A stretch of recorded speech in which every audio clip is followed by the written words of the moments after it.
All right, cool. We are live. Let's see.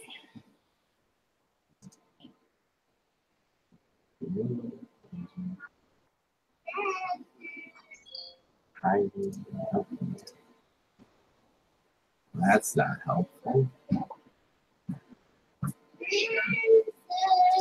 All right.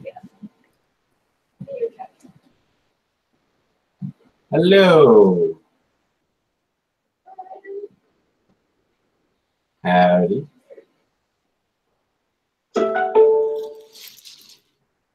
Oh, and this, if you can send me your final slides.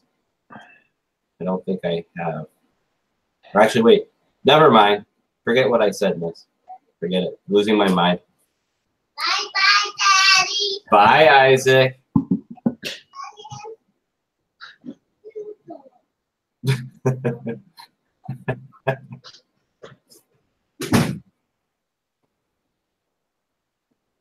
We're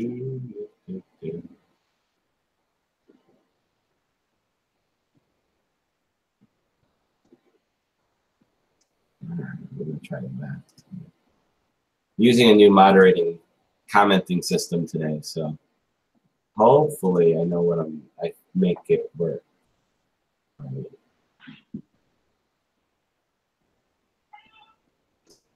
All right, we get going in 4 minutes. Hey, Ness, is your mentee joining?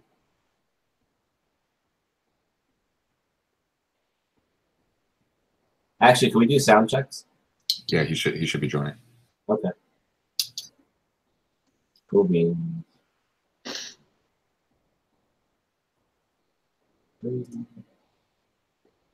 Let's see.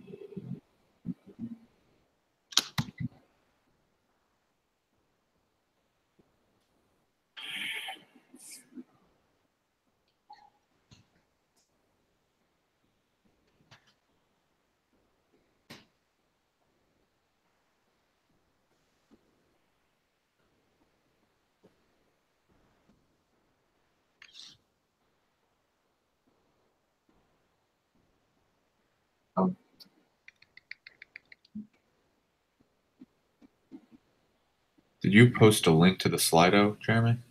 I should have called it YouTube instead of Slido. There's a link to the YouTube comments. I'm like looking everywhere. Okay, Yeah. Got it. Okay. I updated the copy because I've realized that mistake at this point. But oh, I see. Okay. Yeah. And it looks like the comments are working.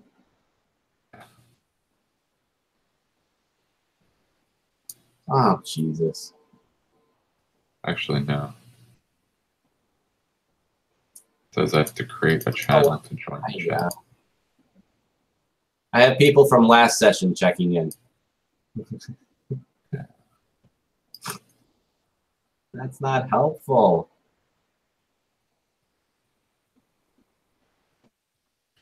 Yeah, it won't let me comment. Really? Yeah. Other people I see commenting. Yeah, every time I do that, it says create a channel to join the chat.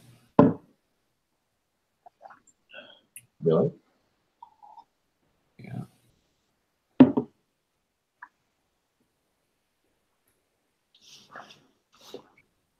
But I have other comments on here. Esley, how are you doing it? How are you doing the comments? I just clicked on the link, and I guess maybe it's because I'm signed into YouTube already. I don't know. I just clicked on it and it worked for me. Mm-hmm.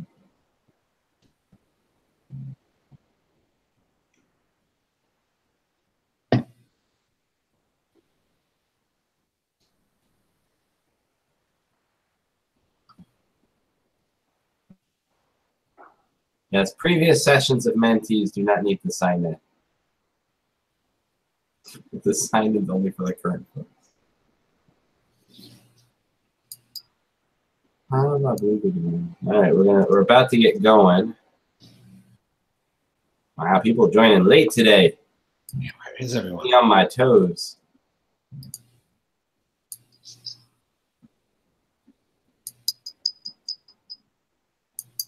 On my toes and exhausted.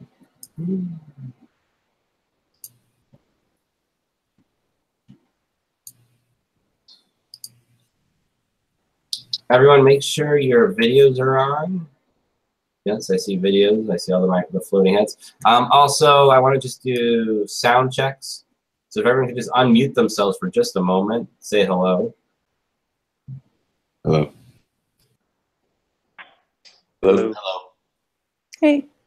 That worked. That's like magic. Jordan, if you could also mute yourself too, we're going to get going in just a moment.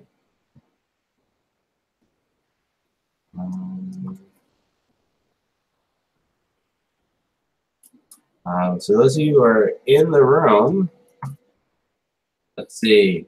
Remember to leave your video on. Also keep yourself muted until I call on you if you have a question. I said Slido, but I meant the YouTube comments link. If you're watching YouTube, it might work. It should work. When you post your questions to the YouTube comments, just for the people here that I see on the bottom of my screen, prefix it with an MM. That way I know it's you and I can call on you directly. Don't use any apps while we're broadcasting, which is we are broadcasting now, so don't use any apps.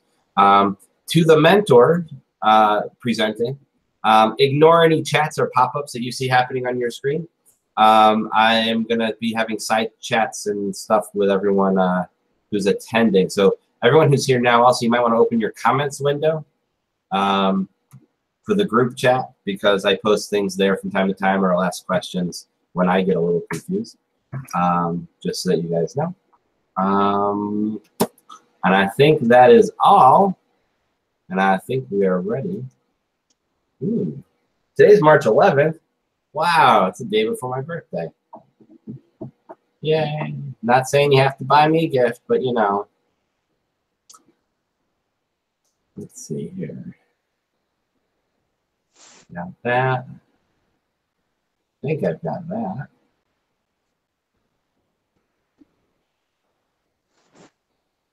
All right. What am I looking at? Serby, are you there? I see a ceiling, or did you fall? Hi, Jeremy. Hi, everyone. I see the ceiling. Hold on. Okay, I have my monitor and my laptop. Oh, just give me a second. Let me try that. Hello.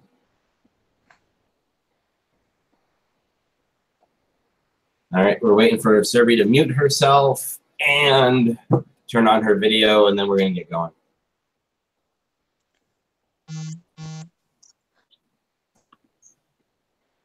Hello, everyone. Can you hear me now? Yeah, make sure your video is on. Same for you, Hannah. And also make sure you're muted. I see Hannah's muted and video on. And now I'm just waiting for Serby and Hannah to turn their videos on, and then we're ready to go.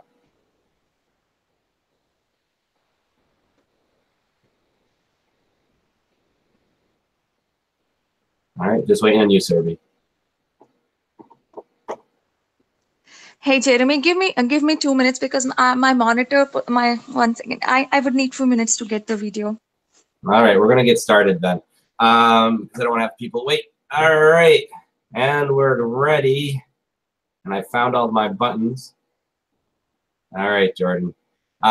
It's Sunday, March 11th, 2018, and this is the Product Mentor Talk. Today we're joined by one of our mentors, Jordan Bergtraum, who's going to be leading a talk on 5 activities product managers should stop doing. He's a product management consultant extraordinaire. And let me briefly explain the format for those who might be joining us for the first time today. And along the bottom of the screen, you're seeing mentors and mentees from the current session of the Product Mentor program. Product Mentor is a program for all about helping pair aspiring product managers with amazing mentors within the field of product management. And all around the world, we're in over 20 different countries. We pair people up all over the place. And it just help make better products and better product people along the way. Others of you who are joining us are probably joining us from the productmentor.com/live. If you're joining us there, you'll see a video on the top of the screen and comments along the bottom. If you're on the YouTube channel, it's left and right. And just put, as you have questions at any point during the broadcast, just post your questions to the comments. I will jump in as Jordan is speaking and find a good place to interrupt him and pass along your question relating to the topic of the day. And also, as we go through the talk, just be aware if it's more of a general question, like what is product management, who are you, those types of questions, I will still ask him, but I'll save those types of things till the end of the talk.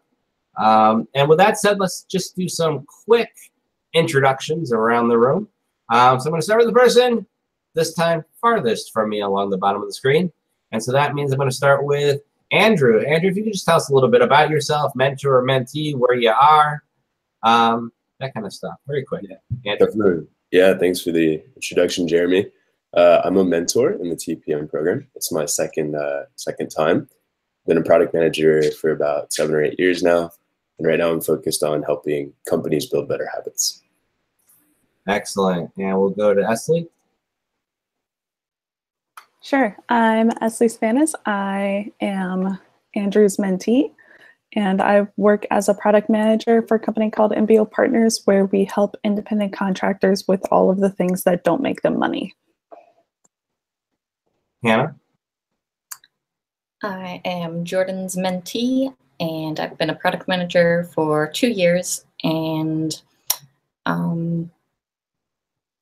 yeah, mostly. I work in like a B2B2C company, which is a little different. Cool. Jordan. Hello, I'm Jordan Bergtraum, one of the mentors in the program. As Hannah mentioned, she is my mentee this session, and I am a product management consultant who focuses in the B2B enterprise SaaS world. Nis. Hey, I'm Nis Frome, work at a company called Alpha, and I'm based in New York. My mentee is Nick Eckhart. Steven. Hi, everyone. I'm Steven. I work at a small tech startup called Tailwind as a product manager. I've been there for a couple of years now and only started recently becoming a product manager more full-time. Excellent. And Surbi. Hello, everyone. This is Surbhi. I work with a startup in the Silicon Valley. I'm a mentee. I work with Tim, who's based out of New Zealand. And so far, my journey with Product Mentor has been very good. Excellent. So far, and hopefully for the duration as well. Yes, absolutely. Cool. And I am Jeremy Horn, aka the product guy, and I'll be moderating here today. As your questions come in, like as I said, I'll be feeding them to Jordan in fairly real time. But with all that said, let's get the talk going. Let me hand it over to Jordan to take it away. Thank you, Jeremy. And happy Selection Sunday to all you NCAA basketball fans out there. Oh, gotta start sharing, of course.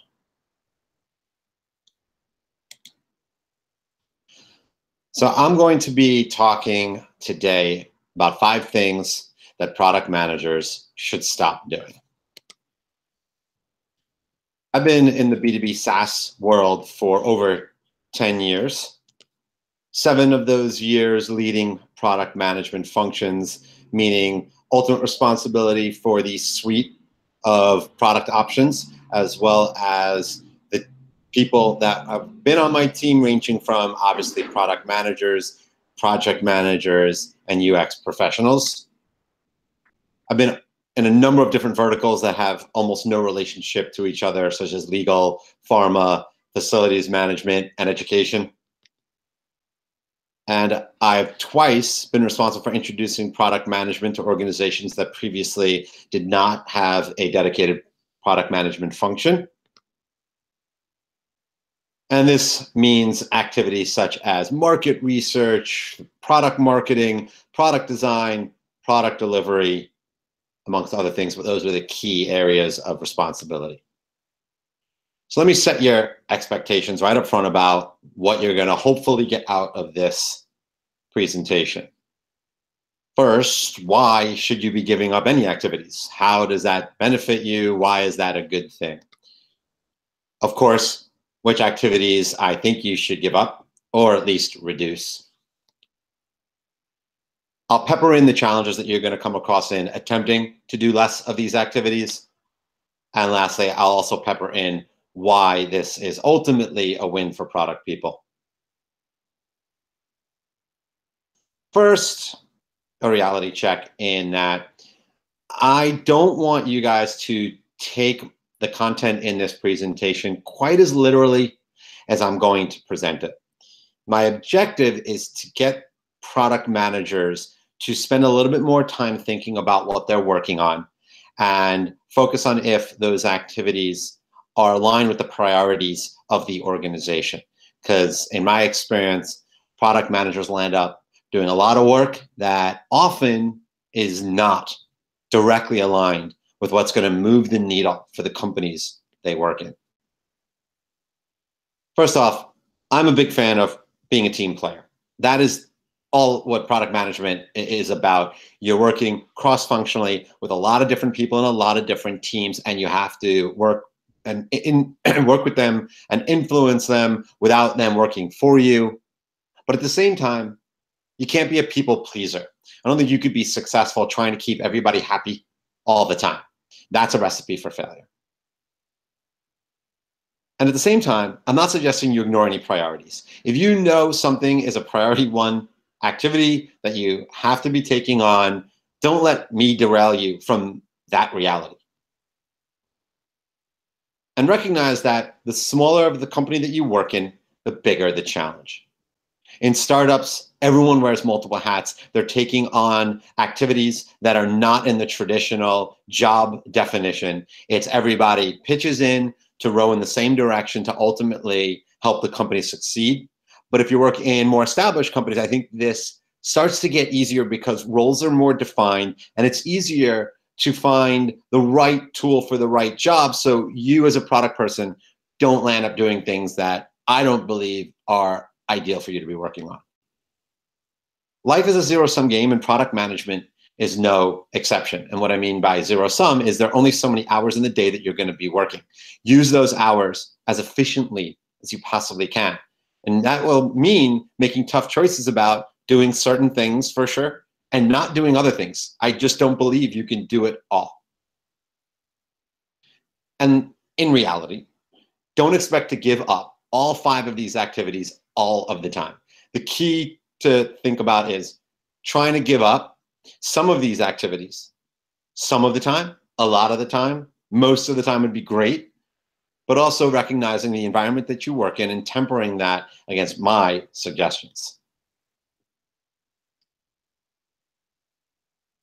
So why am I suggesting that you stop doing anything, right? How does that make sense? And isn't that risky? And the answer is there is some risk, but to me, product management is one of the broadest functions I know of in the world in terms of responsibility. And as you can see, some of them are here: market research, product ideation, prioritizing those ideas, designing a solution, authoring the requirements, supporting engineering and QA, doing some project management, supporting your customers, training people potentially, doing product demos, coming up with sophisticated product messaging, release management. I'm exhausted just talking about this. Nonetheless, actually doing all these things, it's a lot. And the likelihood of you being able to do all of this in the X hours a day that you have, I think is a challenge. Point is, no mere mortal can tackle all these activities and do them at an A level. I just think that's not a realistic expectation to set. And what I've noticed in my experience is great product managers keep their focus on 4 key priorities. And I'm sure you've heard of these 4, but I want to be very specific about what those are. It's customer acquisition, upselling or cross-selling your existing customers, retaining your existing customers, and overall thinking about how to grow your company.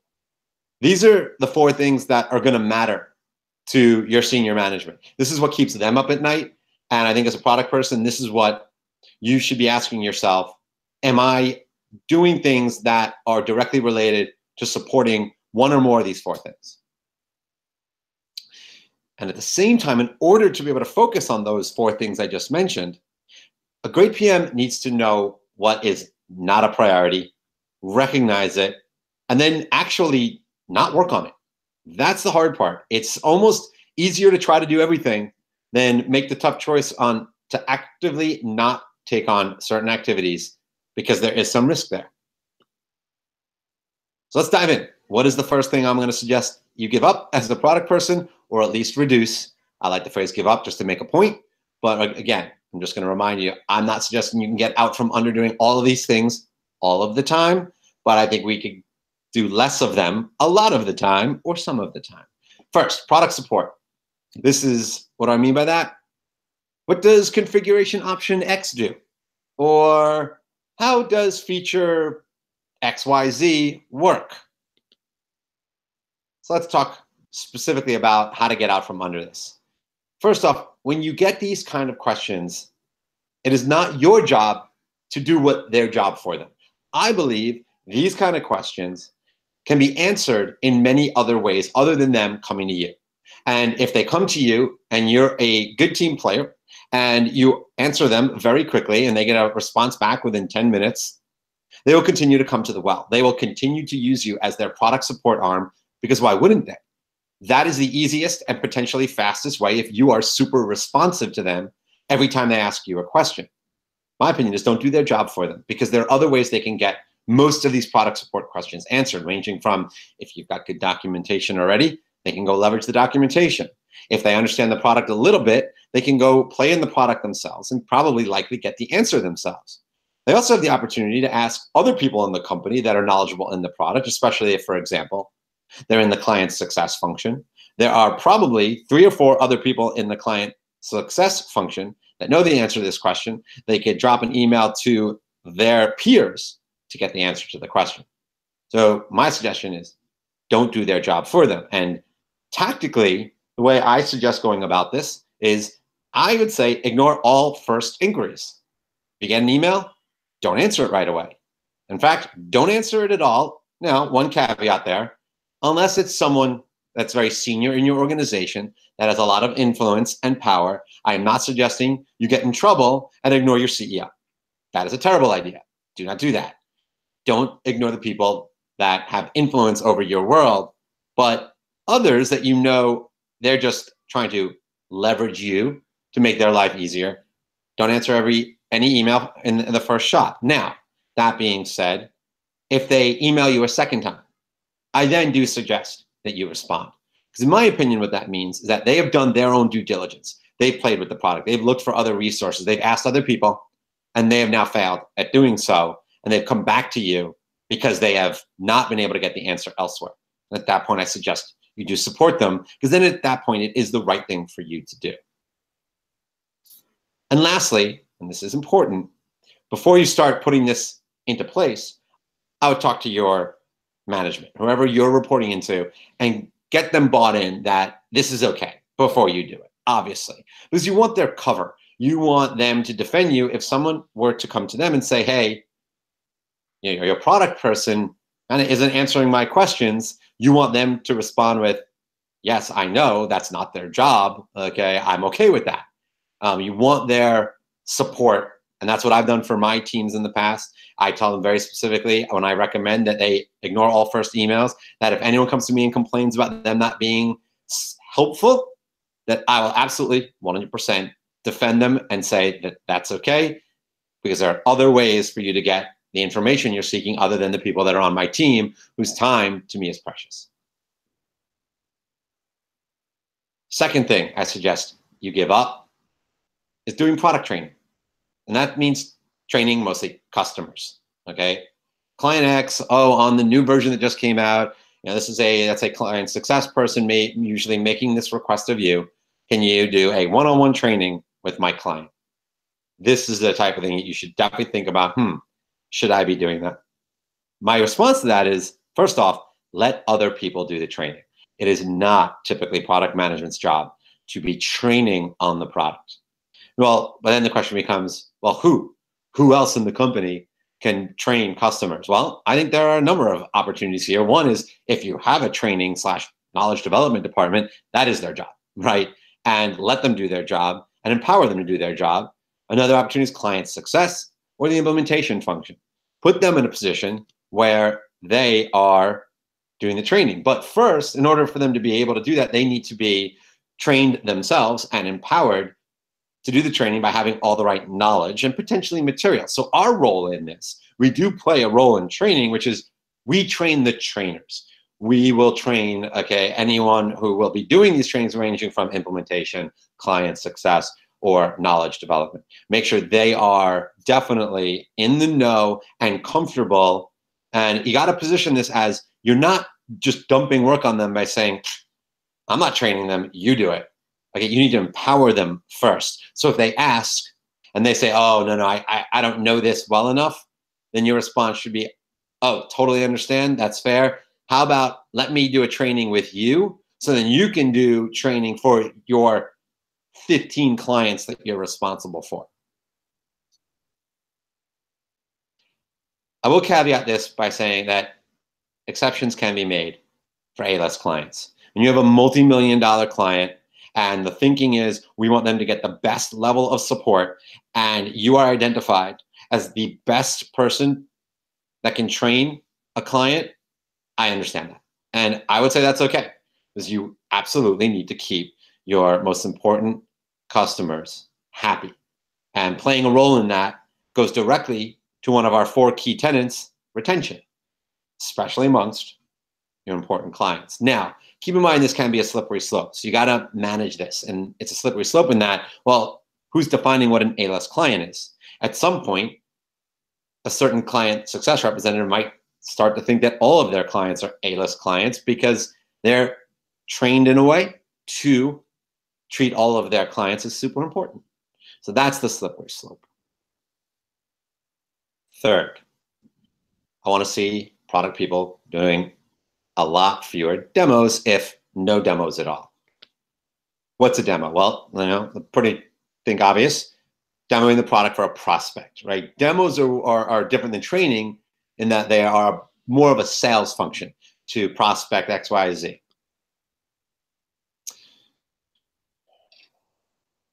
This is similar to training in that let other folks do demos. And again, who could possibly do it other than product? There are plenty of opportunities here.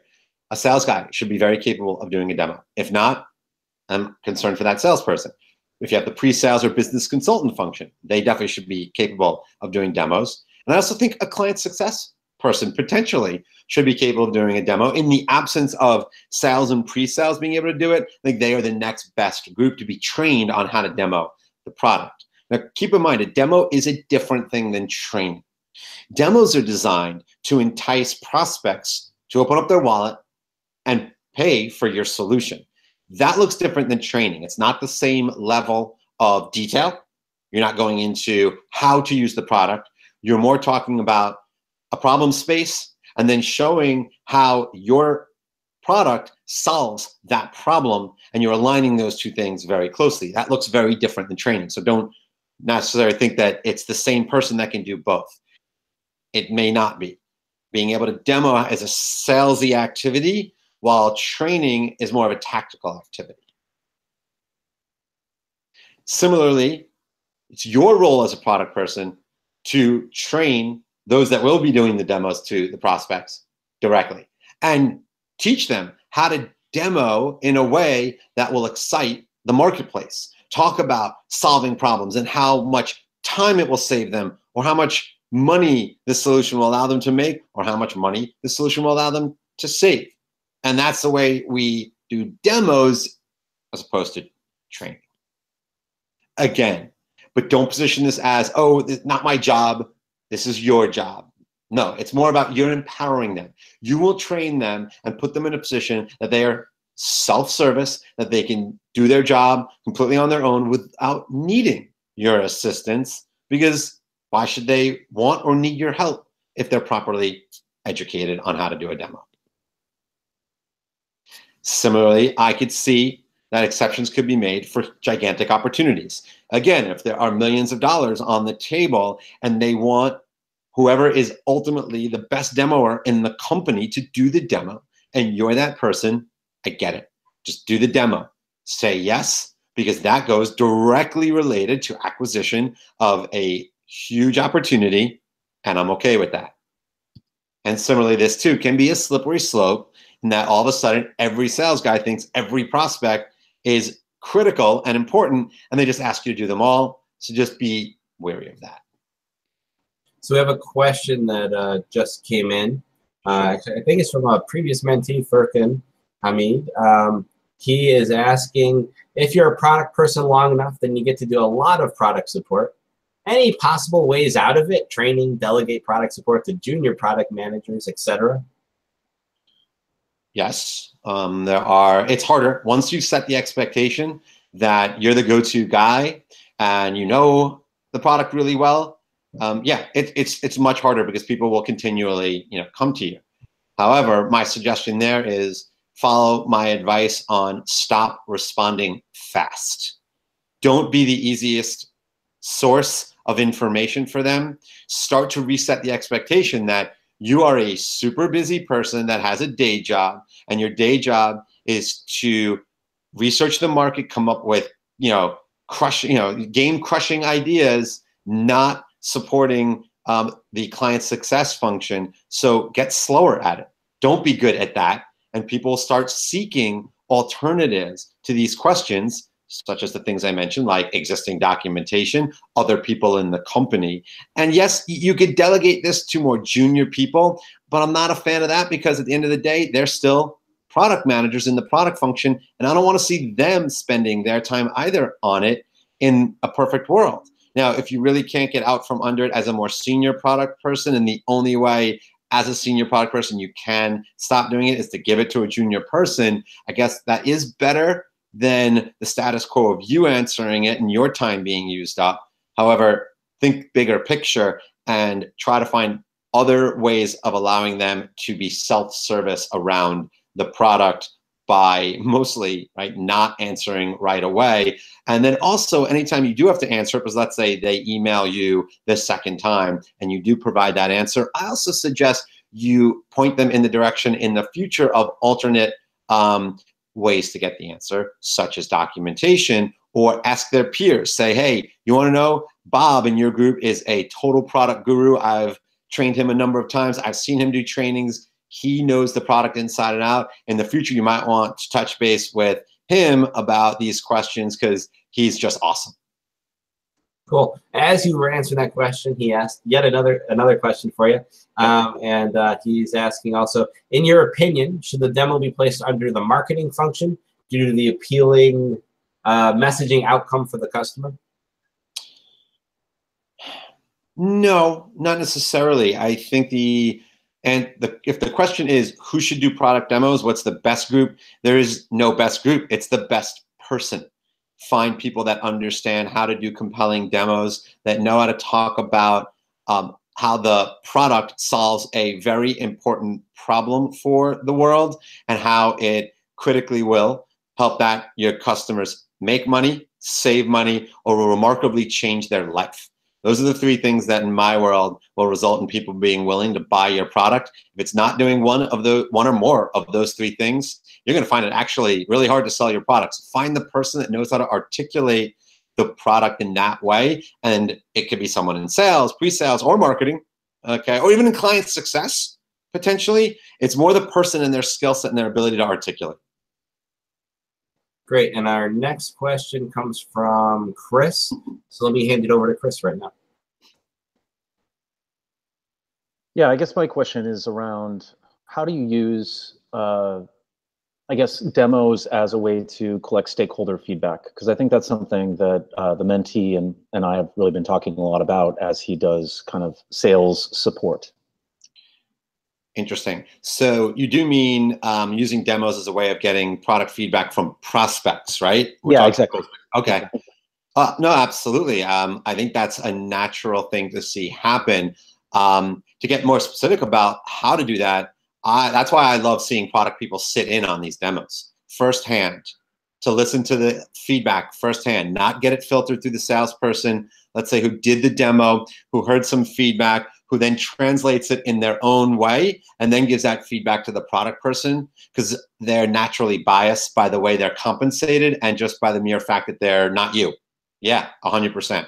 By the way they're compensated, they are definitely compensated to be short-sighted. I hate to put it that way, but that's the reality of it. So as a product person, want to sit in on demos and get that feedback directly.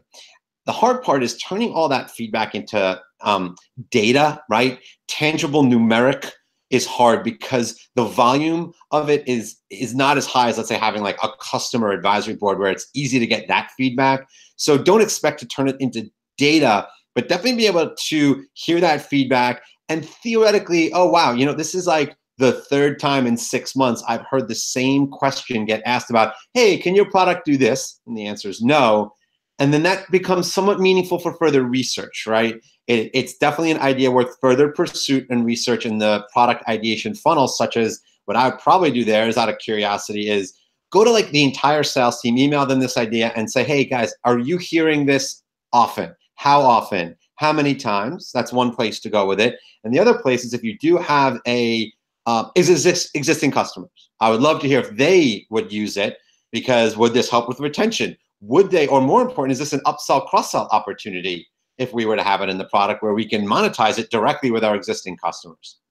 Yeah, I wonder about like industry trends as well. That's another thing that I think like, getting out of the office helps you an awful lot with that. But at the same time, like how do you balance these things is a really great question.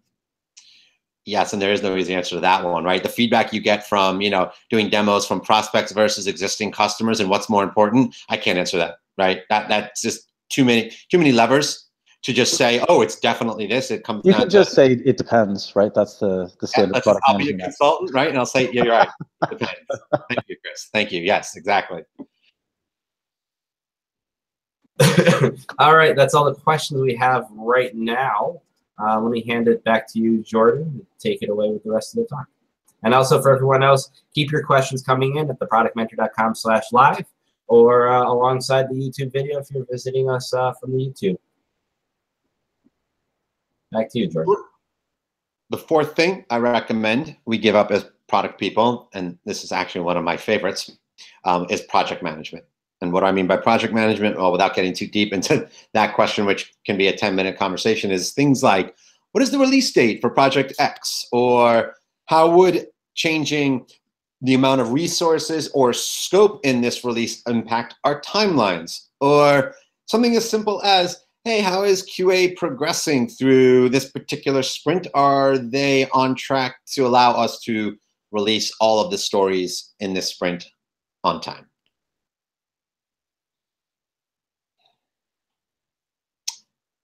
So the issue with project management and us doing it, and why I'm a big fan of not doing this, is that it is ridiculously time-consuming for us to do it. It can eat up half or more of your time. And on top of that, the reason why that happens is that, in my experience, and I'm not going to get into the reasons why, because again, that's a very lengthy explanation. You just have to trust me. If you're responsible for project management as a product manager, it will take priority. No matter how hard you try to get out from under it and focus on your product strategy type tasks, if you're constantly being bombarded with requests around project management, most people, not everyone, most people will magnate towards those tasks, and your product management will suffer. You will spend very little time on your strategic ideation and prioritization and roadmap generation. So there needs to be a solution to that problem, though. Like you can't just stop doing it and not know, well, who's going to pick up the slack if I stop doing these things? That's not okay, right? The easiest answer and the easiest place to go, I mean, if you don't have project management in your organization, and if you do, this probably is not a huge concern of yours. You're probably already not doing it most of the time, but lean on your engineering leadership. And the reason I suggest that is they're already probably doing some of it when you're not looking, because at the end of the day, delivery of your product on time and within the right quality metrics and scope, engineering leadership is handling that and is responsible. Ultimately 80% of it is on their shoulders. right? You as a product person can influence the timelines and quality, about 20% of it by doing as much as you can. But at the end of the day, engineering, QA, 80% of it on them. That being the case, they're the closest to getting these things out the door. Hence, let them take more ownership of it. Fifth thing to give up, roadmaps. Actually, before you jump into that, looks like Chris has another question for you. So let me hand it over to Chris. Sure. Yeah, absolutely. I was wondering, how do you feel about PMI certifications and other things like that for product managers? Truthfully, for a product manager, unless you are specifically being told that part of your job is project management, I see very little value in spending your time on that. I would sooner tell a product person to go get training on product management through various outlets and resources that are there, or just read a book on your own. So many resources. No, PMI, I do not have PMI. And back in the day, I was responsible for project management as well. I definitely had that responsibility when, while doing product. And I thought about getting PMI. It was certainly on my radar. But ultimately, I said two reasons. One, I didn't want to be a project manager in the long run. So I didn't think it would be a good use of my personal resources.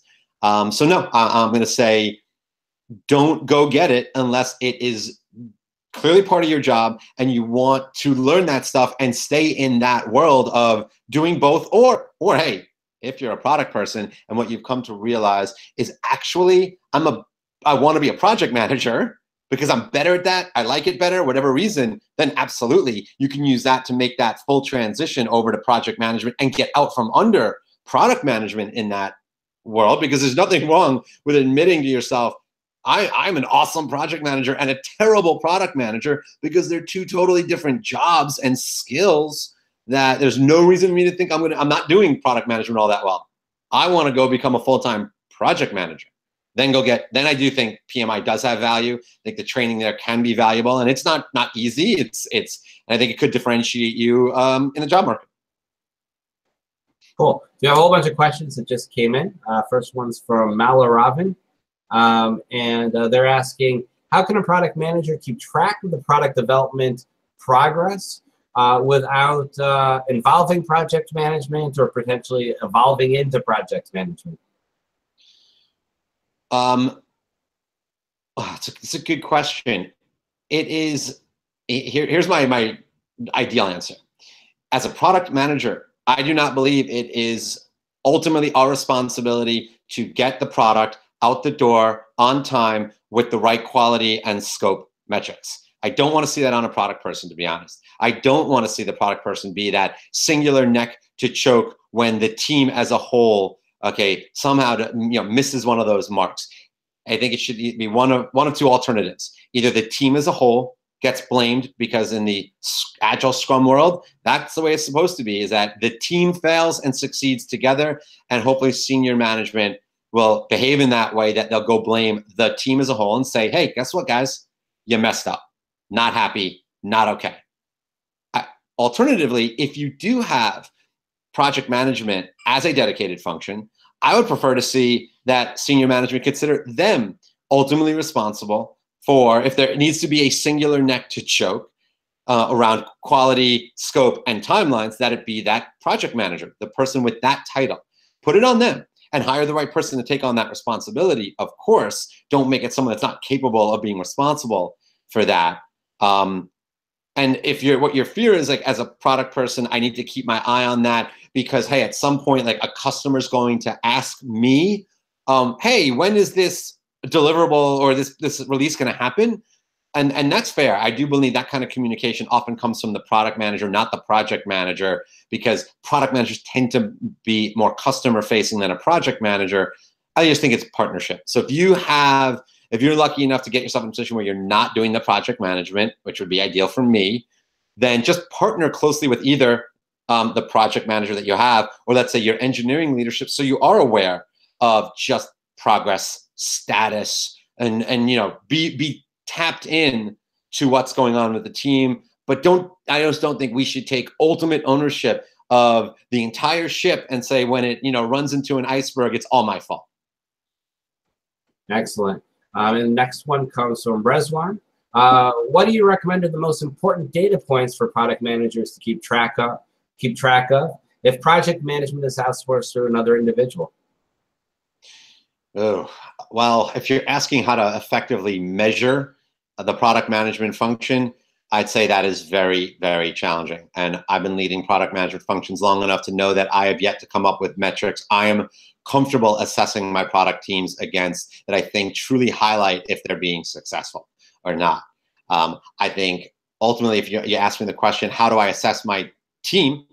And the simplest answer I give, which some people are okay with and others not, are having roadmaps that are aligned with the business strategy that they can defend really effectively as to why it represents the best opportunities for the company that you work for. If you're doing that, in my opinion, you're doing a pretty darn good job as a product manager. And if you're not doing anything else all that well, I can still live with you as being a pretty good product manager if you're getting it that far. And follow-up from him as well. Generally, I agree that it should be handed off. In practice, it's very difficult to do, especially in smaller organizations. So how do you get the org to agree that project management is different and important? So if you are working in a smaller organization, you may not be able to get out from under it. I mean, I'm not going to say that this is easy and doable. It depends on your leadership and the other people that you work with and their capabilities. Because I will admit that I've come across plenty of, let's say, engineering leaders that I'd like to push more of the project management to, and they do a horrific job of it. I try, they're awful at it, things fall through the cracks, the team suffers, and I end up taking it over again because I refuse to let the team fail because they're not great at it. And in all fairness to them, they're usually not trained as project managers. Engineering leaders typically come up through the ranks of being an engineer themselves, and then at some point become great engineers. And they get tapped on the shoulder for, would you like to be an engineering lead or a manager or the director of, so on and so forth. There's nothing in that equation that suggests that just because they got tapped as a fantastic software engineer, that they will make a good project manager. So don't just assume that you can ask them to take on some of that responsibility for you. You have to assess their capabilities and willingness. But I think the way you sell it to them is that they are the best person to kind of analyze things like, hey, if we added 2 engineers to your team, how does that affect our timeline? I think they should be capable of doing that. Because it's not that hard. It's more of a willingness thing than it is a skill set thing. Or, hey, if I cut the scope by 20%, what does that do for our timelines? Or what mix of both? Like, hey, senior management's pushing us as a team to just bring the timeline in. What are our options? And that what that means is like, what combination of resourcing and scope management will we need? I think it is doable for a lot of engineering leaders to take that on, but not all of them. Next question is from Kwan. If you have to become a program manager when dealing with product launches to B2B customers, when you need multiple project managers for market rollout, ideas to handle that? I mean, no, I am not going to pretend that I have expertise in like full-on program management. I've done a lot of project management in my past, and I have been responsible for, you know, more than one project at a time, sure. But I'm not going to sit here and pretend that I am a PMO guru that has deep expertise in, you know, best practices on programs. No, not going to do it. Not going to miss that expectations and present something that's I'm not comfortable with. All right. Next question. I'm going to hand it over to Steven so that he can ask you directly. Hey, so my question is around, so as a startup, we don't have a lot of people, and then we also, our engineering team is also fairly nascent in terms of leadership. And so currently I do a lot of project management as part of what I'm doing. How do I train or explain to an engineer how to get them to start helping me out with that? I think, you know, the place to start is just ask. Let's start there. They may be very willing to help you with things like timelines and, setting the roadmap, the timelines of things that are on your roadmap, which by the way, I hate, and I'll get there in a second, but sometimes we have no choice. But all those things I also already mentioned in, I think, answering a previous question about like the project management triangle, move one, change others. What does that look like? Or just status updates. All these things, I think, just start by asking. Okay, you may find that if you say, hey, CEO's asking this particular question or whatnot, what do you think? Treat them like an expert, treat them like a guru, treat them as if here's the real way to do it, actually. Sorry, let me take one step back. Treat them like they are the best person, the smartest person, the most knowledgeable person to answer the question. Give them the respect they deserve because they are closest to the delivery function, and ask them to do it in that vein. Not that you're lazy and you don't want to do it, that they're better to answer the question because of their position in the organization, because of what they do every day and their expertise. I'd position it that way because I think you'll get the best response and likelihood for them to jump in and want to participate with you, especially in a smaller organization. I think that's where to start. After that, it could, depending on how they respond to it, I can't tell you exactly what to do because there are so many angles, but start there. Excellent. And that's all the question we have right now. I'm sure more will be coming in just moments. But just keep them coming in, theproductmentor.com/live or our YouTube channel. And with all that, let me hand it back to Jordan to take it away.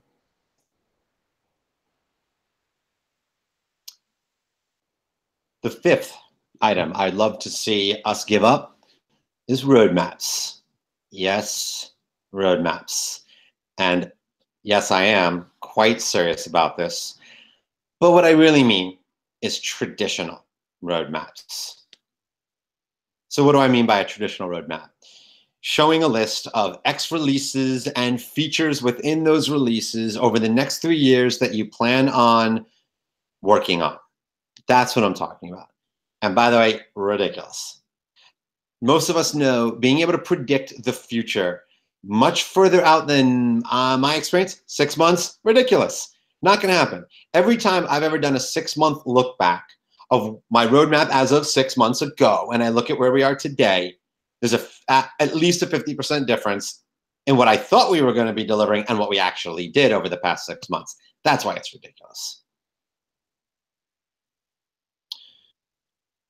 So as we think about traditional roadmaps, I want us to spend more time thinking about why are we putting them together? Who are they for?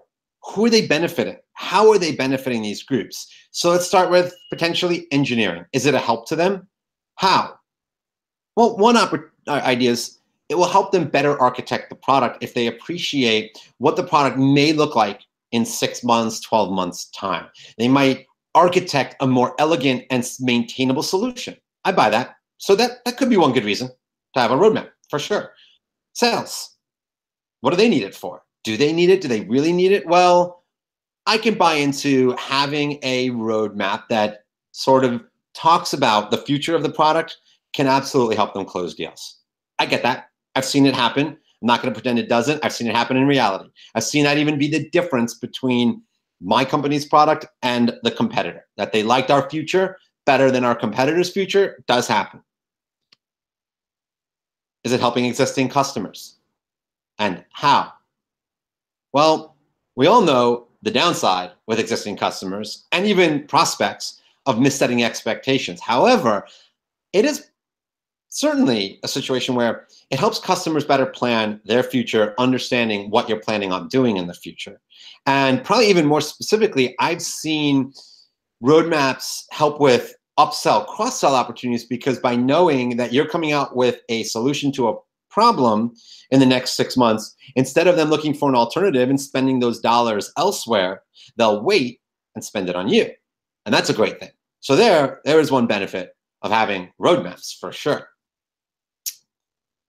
But the best reason to have a roadmap, by far in my opinion, is to help maintain company discipline, meaning using it internally to not get into the shiny object syndrome of someone, and let's imagine oftentimes it's the CEO has a meeting with a customer, hears something interesting, and it is a good idea. It's absolutely a good idea.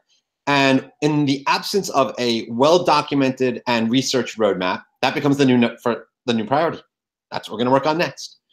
No, we do need to have roadmaps used internally. So when that idea comes in, you have something to contrast that against, to validate that it really should be worked on anytime soon by comparing and saying, okay, here's our roadmap, here's this new idea. Is it as good or better than any of the ideas on this roadmap? And 80 to 90% of the time, the answer is no. The answer is it's a very good idea, but it's not as good as these ideas. And we need to maintain our discipline and not do this just because we got excited, and maintain our focus on these. That is a fantastic use of a roadmap and why we actually should have them. However, instead, I'm suggesting we use research roadmaps, not traditional roadmaps. Well, what is a research roadmap? Well, don't go out Googling it, because this is not an industry standard term. It is my terminology that I made up, I admit it, but I do think it holds merit. And what a research roadmap is, or the way you explain it to anyone internally or externally, is it is the ideas that you have for researching whether it's worth doing. Meaning you'll articulate it as, here are our priorities as an organization of things that problem spaces we want to look at, both in terms of analyzing the problem itself and if there is a potential solution that we want to put into our product. Think about that. By articulating it that way, in no way are you remotely articulating any sense of a commitment to do any work and, or more to the point, sorry, to put anything into the product. It simply is a list of 5 to 7 things that you're going to put energy into researching and nothing more. And I think that takes the missetting of expectations with especially customers and prospects off the table and takes us out of that risk profile of 6 months down the road, a customer or prospect coming at us saying, where is that thing that you promised me? That's why I love the idea of a research roadmap versus the traditional roadmap that so many times, and no matter how many times we try to explain, subject to change, subject to change, subject to change, you can write it all over the slides and it just doesn't matter once they see that list because it's called a roadmap. They presume it means 100% going to happen. We know this. People's brains just get fixated on lists of things. And as I mentioned, yeah, this just overall is reducing the risk that we're committed to anything. So think about that. Could that be helpful in your world? Research roadmaps. So let's wrap up. I'm going to give you a summary. I'm a big fan. I've just downloaded you with an incredible amount of information. Let's give you some takeaways. Let me boil this down to a few things. Don't expect to be able to do the full breadth of someone else's expectations of what product managers are supposed to be doing at a rock star level. Remember, zero-sum game, only so many hours in the day. You can't do everything at the A level. You have to make choices.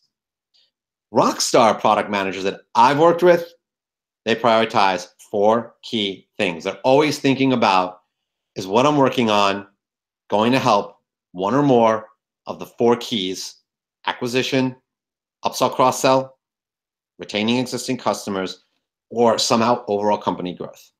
And if it's not doing one of those 4 things, rethink, why am I doing it? Is it going to make a difference if I do it? Remember, at the same time, rockstar PMs do their best to avoid the 5 things I just mentioned: support, training, demos, project management, and traditional roadmaps. And lastly, again, don't expect to stop doing all 5 of these things tomorrow, okay, all the time. Don't. That starts small. Maybe pick one that you decide you realize is not super high value to your organization, and you're going to start doing a lot less of it.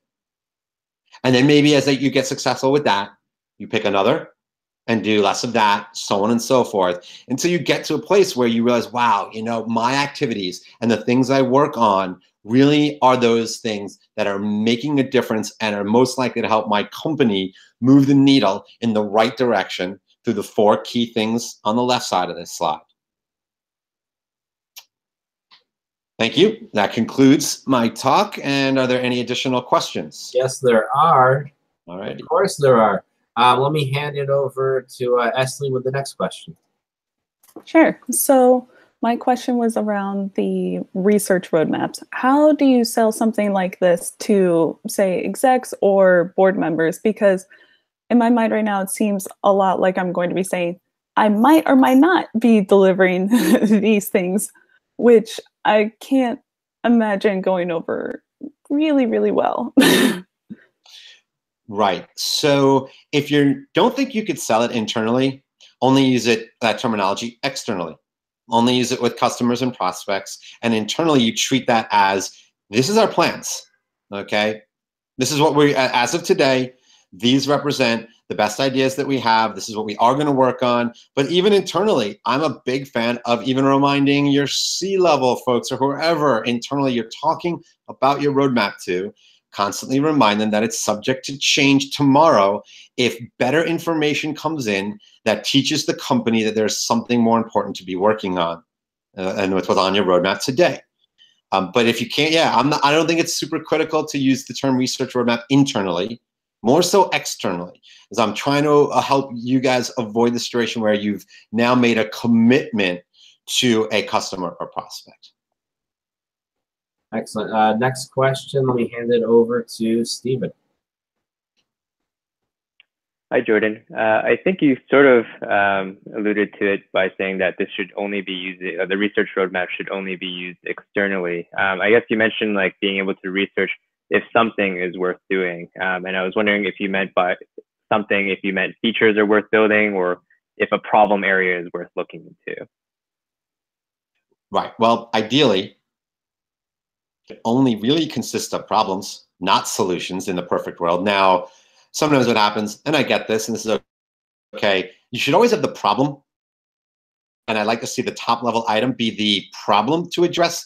And underneath that, in let's say sub bullets, you put 2 or 3 things that represent kind of a definition of what the solution would be at the very high level. I'm okay with that. Just keep it vague on purpose so you don't get locked into a particular design with who you're showing it to. But I get the concern of like, well, can I really just talk about problems and not the solution at all? Try it. I've also, what I've done with roadmaps with customers that let's say I'm interacting with new, who I don't know what their expectations are. I just start with just a list of problems. And then I'll have some backup slides about what the solutions could be if they really, really push to no. But I like to not just give them that information unless they ask, ideally.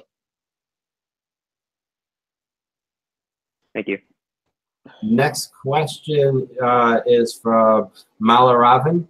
Do you recommend maintaining different as an amount of detail, product roadmaps for different stakeholders? Yes, as long as it ultimately represents one roadmap with one set of ideas that are consistent. I'm not a fan of maintaining, like, oh, here's our external roadmap, which looks different than our internal roadmap. That can get a little tricky, I will admit. I'm not gonna get into why, but there are exceptions to that, but in general, trying to do that. But I do get yes. Internally, typically you show a lot more detail than you would externally. Because what you are willing to share internally is less risky than what you share externally. Again, right? Like, and even like engineers can appreciate that. Hey, here's the design we're thinking of a little bit, or solution we're thinking of as of today, but could change because I need to do a lot more thinking and research and discussion with customers and user experience before we actually go build it. I think it's an easy conversation to have and much harder to have with anyone external. So I'm totally okay having like a customer roadmap / prospect roadmap and an internal roadmap that has more detail. Just make sure they're consistent. And Malaravan has a follow-up question. As you said, roadmaps are subject to change as information comes in. When do we inform the stakeholders? Before or after making the changes to the roadmap? It depends, I guess, who the stakeholders are. As a product person, especially if you're a sole contributor and you're not running the product management function, I do not recommend that you go unilaterally making changes to your roadmap before you get buy-in. I think that is a fantastic way to get your head cut off rather quickly. Unless you have been authorized by the C-level, because it was clearly shown you know your stuff, and that is possible. I am not saying it is impossible as a sole contributing product manager to get yourself in that position where you are understood to be someone who does their research across all of the various disciplines, from the C-level to customers to sales to what your competitors are doing. And because everyone trusts that you're going to do all the right analysis, that you ultimately get to make the calls to what goes in the roadmap. And once you make that call, you get to just socialize it. Totally possible. I think it's hard to get there as a early career product person in particular without title. It's challenging. But yes, so back to your question, don't go changing the roadmap until you go asking and socializing the idea with the stakeholders internally that, let's say, in their title or whoever's the right person, ask before you do. I would suggest do not, make changes and then ask for forgiveness after. No, bad idea. Do not recommend that. But also, before you go even recommending the change, you better be able to defend it. You better have the information that qualifies that you are adding this to the roadmap, which implies you're taking this off. Every change to a roadmap always needs to imply adding this and subtracting this. Don't just add it and push everything down and leave it at that, because that almost implies we'll still do it all in the same time frame, which is not realistic. And this is also a zero-sum game, and it's one team doing this work, and if we add work, that means something else doesn't get done in the same time frame. So just make that very clear as you're discussing your roadmap changes. Excellent. So that's all the questions we have right now. I'd like to thank our speaker, Jordan Bergtraum, for today's the very great discussion. And the online conversation has also been a really awesome discussion of 5 activities product managers should stop doing. And as always, the presentation will be posted to our SlideShare channel. And also a big thank you from me, Jeremy Horn, aka the product guy, and everyone else who joined us today and participated in the conversation. And don't forget, if you're interested in being a product mentor, just like Jordan, to people of all sorts all around the world, please visit theproductmentor.com and sign up today. And also, if you're looking to fill a new product job with a great product person, visit our very own free-for-all job board at theproductjobs.com. And with all that said, goodbye. All right. So everyone shouldn't leave. We're going to have another one starting in just a moment. I'm going to end up saying goodbye 3 times today. That was the first of 3. Next person up is Chris. And I know we're starting a couple minutes late. So everyone could just bear with me. I need to get a little snack. It'll take me 30 seconds to eat it. And I'll be right back. And Jordan, I would definitely say take a look at a lot of the comments. If you have anything else to add to the comments in the YouTube channel, do that. I love the YouTube comment channel. It's so much better than working with the Slido stuff. I like that we can kind of have more of a back and forth conversation there. A little harder for me to keep track of all the questions, but I think I'm doing pretty well so far. I haven't lost anyone's questions. But I do like that it can be a two-way street. But definitely take a look at it, Jordan. I think you'll be very impressed with a lot of the back and forth that's also been going on as you've been talking.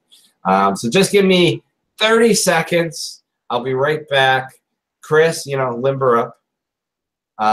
Or talks amongst yourselves. And I'll be right back, folks. You guys can take a look at the outside of Florida right now. It's looking beautiful. It's very windy, though. I don't know. I wouldn't be complaining, I guess. I'm a little jealous. Well, I'm not even wearing pants. I have my swim trunks on right now. So when I get done with this, I'm going to go outside. Well, no, Chris, that doesn't impress me at all because I never wear pants during a presentation. So yeah, it keeps me much more free, Yeah, right. I don't want to be constrained while I'm live streaming. Exactly.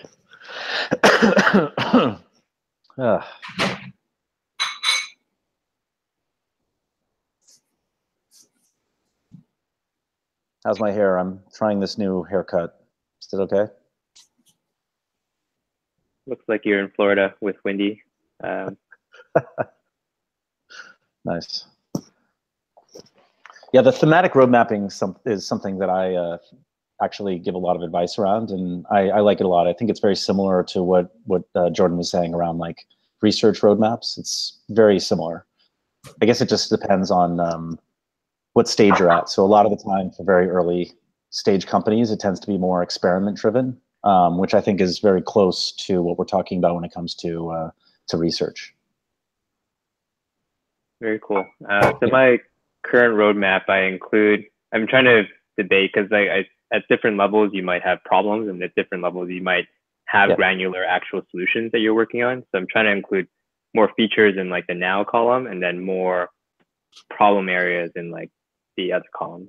Well, I mean, I think that's fair. I would just like warn you against doing things like epics as themes when it comes to thematic road mapping, because I mean the reality is that you're trying to give people an understanding of what you're trying to solve, right? And that's the reason why, like when I said iceboxing is not a roadmap, like the idea of an idea log is not something that you want to perpetuate. Like everybody should have their own idea log. You should not be managing other people's idea logs, especially because like from an agile perspective, the idea that you know more in the future than you do now is very true, right? And so anytime you have like a backlog or an icebox, you're constraining yourself to the way you used to think. And that's why, like, I get it that you need to be more product like or feature focused in the now. I would just always warn against it, because I think it means that you're constrained. Again, like the expectations around the roadmap end up being that you're going to do exactly this thing as opposed to I'm solving this problem. And that to me is the tough part about road mapping. That's great advice. Yeah. Thank you. No problem. Cool. All right. I finished chewing. All right. We're ready to go. Just a reminder, everyone, keep your videos on, keep yourself muted, prefix any questions or comments that you post to the comments section with an MM. And that just goes to the people in the room here that I can see. Just that way I know it's you, not someone else. Don't use any apps because we're broadcasting and apps are evil to broadcasting. And to the mentor, ignore any pop-ups or chats or other hangout thingies going on. I do a lot of side conversations from time to time. So definitely ignore all of that. And once everyone's muted, just Chris, you can mute yourself. Okay. And we will get going as soon as I get there's food out of my mouth. Okay. All right, I'm ready now. And here we go. It's Sunday, March 11th, 2018, and this is the Product Mentor Talk. Today we're joined by one of our mentors, Chris Butler, Director of AI Philosophy Group, and he's going to lead a talk on product management. Allow me to just briefly explain the format for those of you who might be joining us for the first time today. The people you see along the bottom of your screen are mentors and mentees with the current session of the Product Mentor Program. Product Mentor Program pairs up people all around the world, mentors and mentees in the field of product management to make better products and also some better product people along the way. And so with that said very quickly this time, I see. Let's go around the room, do some quick introductions. I'm going to start with closest to me, Serby, if you can make sure your video's on and introduce yourself. Are you a mentor or a mentee? Where are you? And tell us a little bit about yourself, Serby. Hello everyone, this is Surpi. I'm a mentee. I work as a product manager with the startup in the Valley. Very mysterious. Let's go over to Stephen. Hey everyone, I'm Steven. I'm a product manager at a small tech startup called Tailwind, and I'm a mentee in this program. Excellent. Jordan.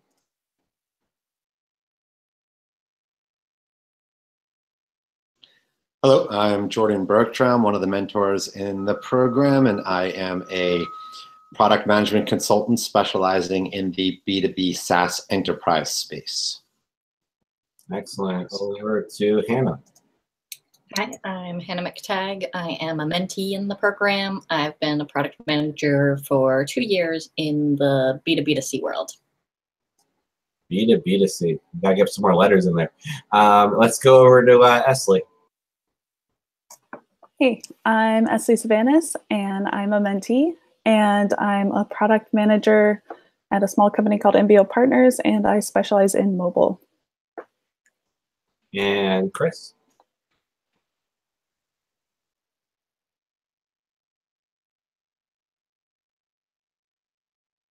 Chris, we're not hearing you.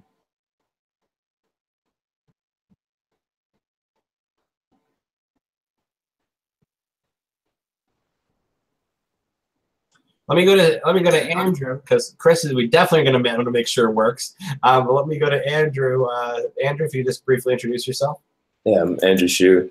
I'm a mentor in the program, and currently I work at a company called Vega Factor, where we are helping companies build better habits and drive organizational change. All right, let's. Hey, Chris. Hey, can you hear me? Yes, we can. Okay, great. Just a brief intro. Yeah, I'm a mentor during the season and have been for the last couple seasons. Yeah, I work in, so I'm director of AI for a company called Philosophy, but my background is both product management and business development. Excellent. And I am Jeremy Horn, aka the product guy, and I'll be moderating here today. So those who are joining us, if you're joining us from the productmentor.com/live, you'll see along the bottom of your screen below the video a place to post your questions up, participate in the conversation. And if you're joining us on YouTube, the comments and questions, I believe, are on the right side of your screen, or at least they are at the moment. And definitely post them in, and I'll feed them along to Chris in fairly real time. For those of those things that are topically related, that is. Things a little bit off topic or a little bit more generic, I will try to save those to the end of the talk. But I will make sure we try to get to every question that is asked. With that said, without any more delay, let me hand it over to Chris to take it away with today's talk, product management. Great. Thank you, Jeremy. Yeah, so let me, yeah, my talk is about product management. And so my background, as I said before, I am director of AI at Philosophy in New York City. But previously, I've been the director of product strategy at Philosophy. I've been a mentor for the last couple seasons, and I have over 18 years of product and business development experience. And that includes companies like Microsoft, Waze, Kayak, and then also started my own company, which ended up failing. And if you want to contact me, this is your information. And by the way, if anybody wants to get any of the resources from this session, I've posted them to this this Google link. So Philosophy, we're basically a design consultancy, and so we help a lot with rapid prototyping and research around, mostly understanding whether something is worthwhile doing, and we do that by making, basically. So why should you listen to me about product management? So I was a manager of program managers at Microsoft, which, if you've listened to Jordan's talk right before, program management is a little bit of a hybrid between project management and product management. I am a manager of product strategists at Philosophy and set practice for product strategists. And then I also do a lot of mentorship, not only through TPM, but just in general to the people that I've worked with in the past. But maybe the reason why you should really listen to me is that, I've managed teams of product managers. I've hired people. I've let go of people. I've helped junior employees become great employees. I've helped people progress in their careers. And I really care a lot about the growth of all product managers. And I guess the way I think about it is that product management is so dependent on the way that we gain experience. And so from my standpoint, the people that I learned from really helped transition me into a better product manager. And so for me, it's really important to give back to that. So we're going to cover a lot of different ground here. I'm going to speed through what is product, just in case you forgot. We're going to talk a little bit about management basics, or at least what I consider to be management basics. We're going to talk about individual management, and then the idea of team management and how product managers work together. And I think this is going to be important for people that are both managers and individual contributors, because I guess what I've found is that whenever I've gone to a new company, sometimes I've gone in as a new manager, and other times I've gone in as an individual contributor. And both times, I think it's important that if you understand how you would want to manage great employees, that will make you a better employee as well. And what I think you should really take away from this is that product management is not management, right? And that's something we'll talk about in a little bit. Product management can't be measured like a product. I think that this idea of KPIs that are quantifiable is actually very difficult for product managers.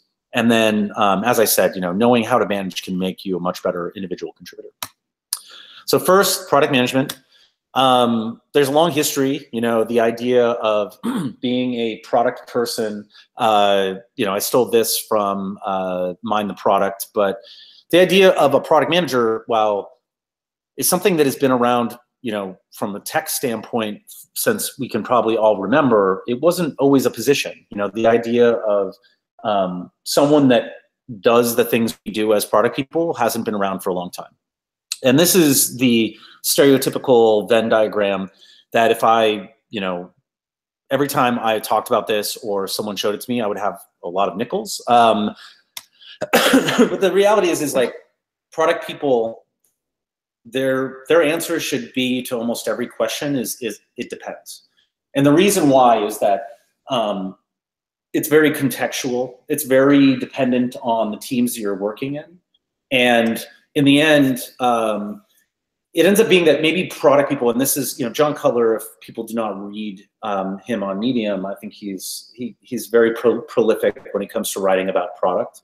And the reality is that I think there are a lot of people that call themselves product managers today and say it depends, just from the standpoint that in reality, it's more about how are you managing or understanding context around your product. And so that product context is actually the thing that product people should embody, right, is this product context. And they should be the living, breathing version of that, including being the advocate for the customer, right, the end customer, the stakeholders that are within the organization. And in the end, they help interpret what this is a military term, VUCA, but the idea of volatility, uncertainty, complexity, and ambiguity, that's the role that product people take, is that they're there to help the team understand that world. And not only are they there to help them understand it, but they're there to help build confidence within the team. Even though there will always be ambiguity, it's how do they help interpret the ambiguity both from a good and a bad standpoint. And so bad standpoint is that you reduce ambiguity. Good standpoint is you use it to your benefit.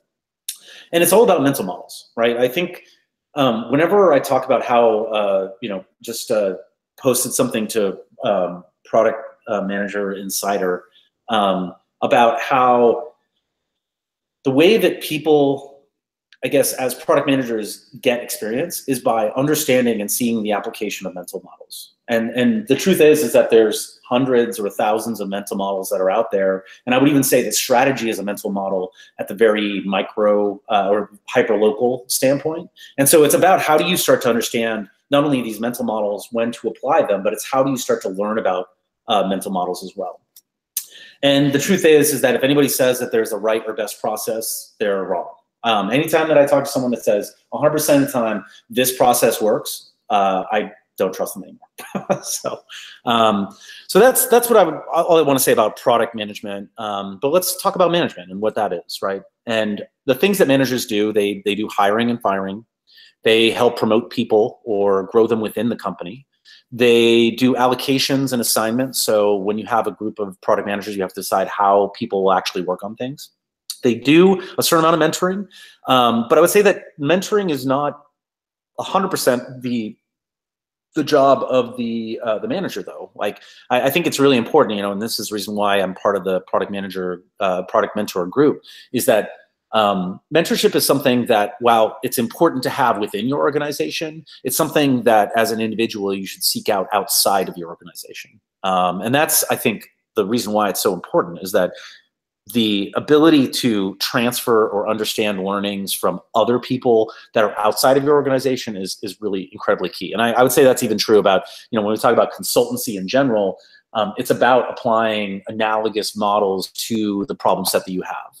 And then the last thing I think that managers should do is really around career growth. And this is something I say to all my employees, and I think is very important, is that this is ideally not your last job. right? Like you should be thinking about, whenever you're making a career decision, about what's the next job you're going to have after this one. I'm not going to talk a lot about hiring and firing or promotions, but I want to talk a bit about these different things, and in general, kind of like how product managers should operate with other product managers or with their managers. So as a manager, and these are kind of some things that I believe in when it comes to being a good manager, is that the first one is really that you need to care, right? If you don't care at all, you probably shouldn't be a manager, and you should probably be an individual contributor, and that's fine. But the truth is you have to actually care about the people that you're managing. You need to be direct. So if you're not being direct and you're not actually giving people feedback, I also think you shouldn't be a manager at that point. And part of what I really like is there's this book called Radical Candor by some ex-Google employees. And so this idea is that you want to be in the upper right corner, which is that you both care personally and you challenge directly. And that idea of radical candor is where all managers should be, ideally. The idea, you know, I've had managers in every quadrant of the area, and the people that have been very direct with me, even though it may hurt a little bit from an ego standpoint, I've always been a better employee if they actually are radical, if they practice something like radical candor. You also need to trust. Right? As a manager, your job is not actually to do everything that your employees are doing, it's to actually delegate. And so from that standpoint, if you don't actually believe that these people can take on the job that you're doing, then you are hiring the wrong people, or you're doing a poor job as a manager. And what I really believe in is this thing called consent over consensus.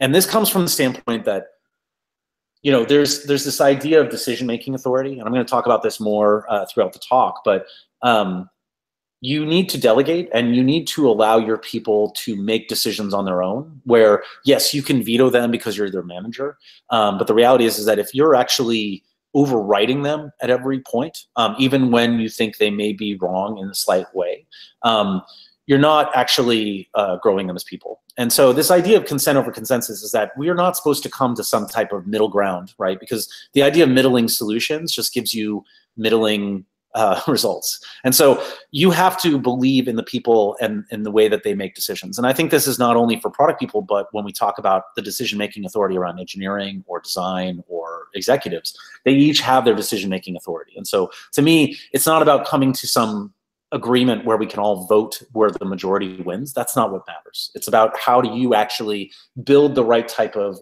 organization where people are making decisions in their domain that actually makes sense. And so the last thing is that you also need to let your people learn. And so I talked about this with consent over consensus, like the idea that you are going to believe in the people that you're working with to sometimes fail, right? And failure is really how we learn. And that is actually an incredibly important thing about the way we learn. If you're not allowing people to fail in some way, that probably means they're not doing anything that's interesting. And this is where I think when it comes to the agreement between a manager and an employee is that bad news should travel much faster than good news. And it's something that I definitely believe in, right? Like, I think as long as people are upfront about what is going on, that is where people can actually help maybe fix bad problems. But also at the same time, like, I think that trust is where I'm always going to come to you whenever there is a problem. And I think that's very important from a manager relationship standpoint. So product management as managers is something that I think, Jordan talked a little bit about earlier, is that there seems to be this thing where product people, the only way that they move up in the organization is to become managers. And I think, this is a classic problem that developers have a lot of the time, where they, the idea of becoming a senior engineer means that you should be a manager is completely wrong. And I would say the same thing about product people, is that there's great product people, but it doesn't mean necessarily that they're supposed to manage other people, right? And so, I don't know, I just see this as like something that happens to a lot of product people. And I would just say that, trying to hold off if you're not ready to be a manager, management is a very particular thing. And it's a different job than product management. And so I just, I want to keep repeating that as much as possible. So when we talk about managing individuals, I think there's a few things that we should talk about in particular. So one of the things that I wrote a post that really talked about 5 ways to haze your new product manager. And I think the thing about managing individuals is that it's really all about them, right? I mean, I would just say that there are lots of lessons that you need to teach new product managers. There's a lot of ways that you build trust with people that you manage. But the reality is it's how are you helping them learn or understand their mistakes as time goes on. And so one of the first things that's most important when we talk about a great manager-employee relationship is really one-on-ones. And so Rands is a pretty prolific person when it comes to writing. And I think he really has it right when it comes to understanding the way one-on-ones work. And he's also an ex-Microsoft person. But the reality is that one-on-ones are really not about the manager, right? They're about the employee.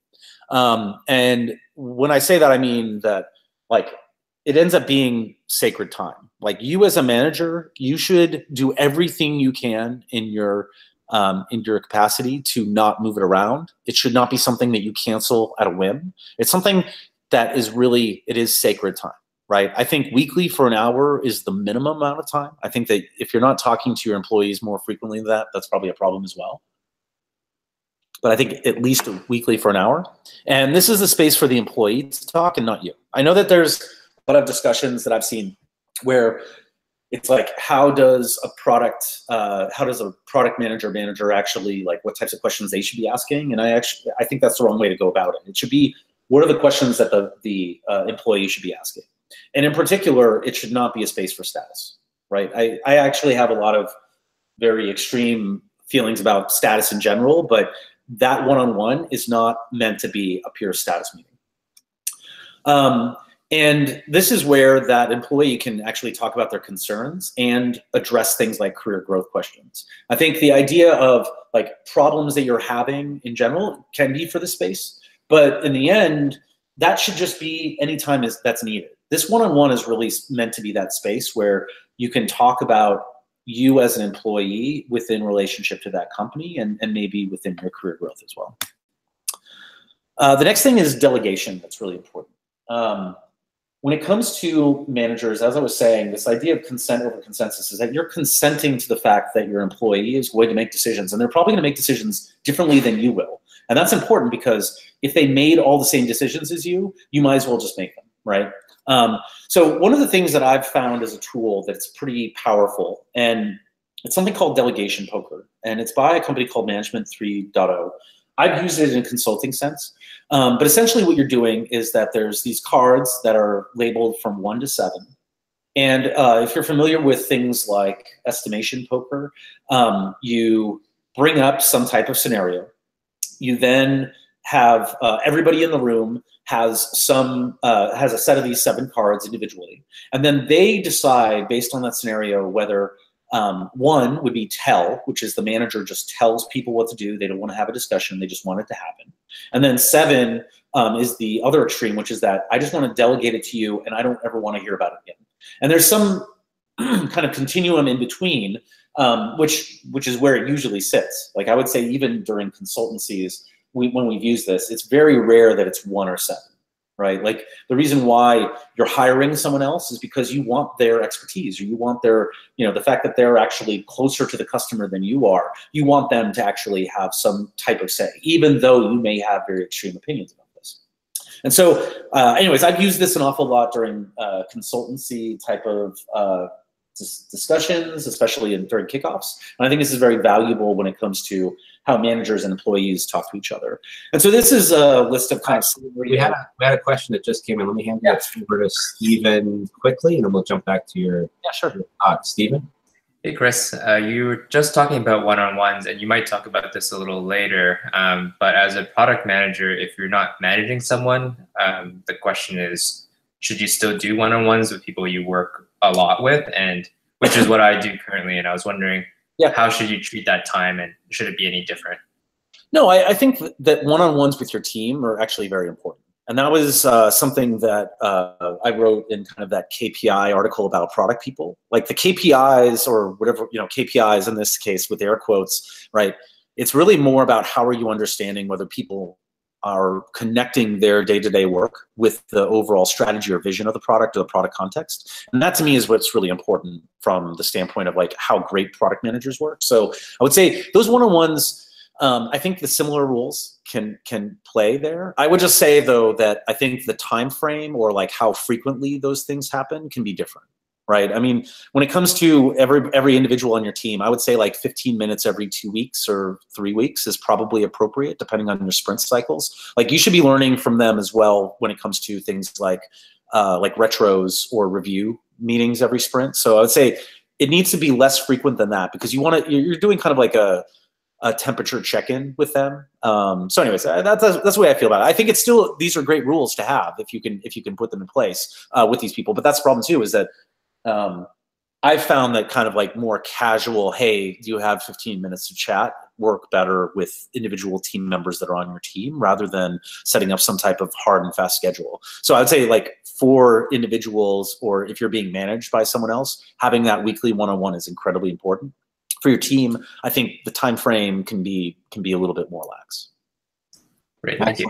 So that's all the questions we have right now. Keep them coming in to the productmentor.com/live. Oh, wait, we just had another question come in. Let's see what it is. This is from Frequan, and he's asking, any ideas how to handle people who want to move to a managerial position? Yeah, I mean, as a manager, I think again, you're trying to make sure that people understand. I mean, there's two sides to this, right? Especially when it comes to promotions, and I was not going to talk about this as much, but the reality of, say, promotions within an organization is half of it is whether the organization needs you to do that job, and the other half is whether you're ready for it. And so what I would say is, like, when we talk about how you make great product people managers, is you actually need to train them as managers. And so that was one of the things that at Microsoft I thought they did a really great job on, was that they actually invest an awful lot, not only in program management, but once you are on the track to being a manager, there's actually a lot of training that happens as well. So the idea of boot camps, how are you learning how to handle extreme situations, for example?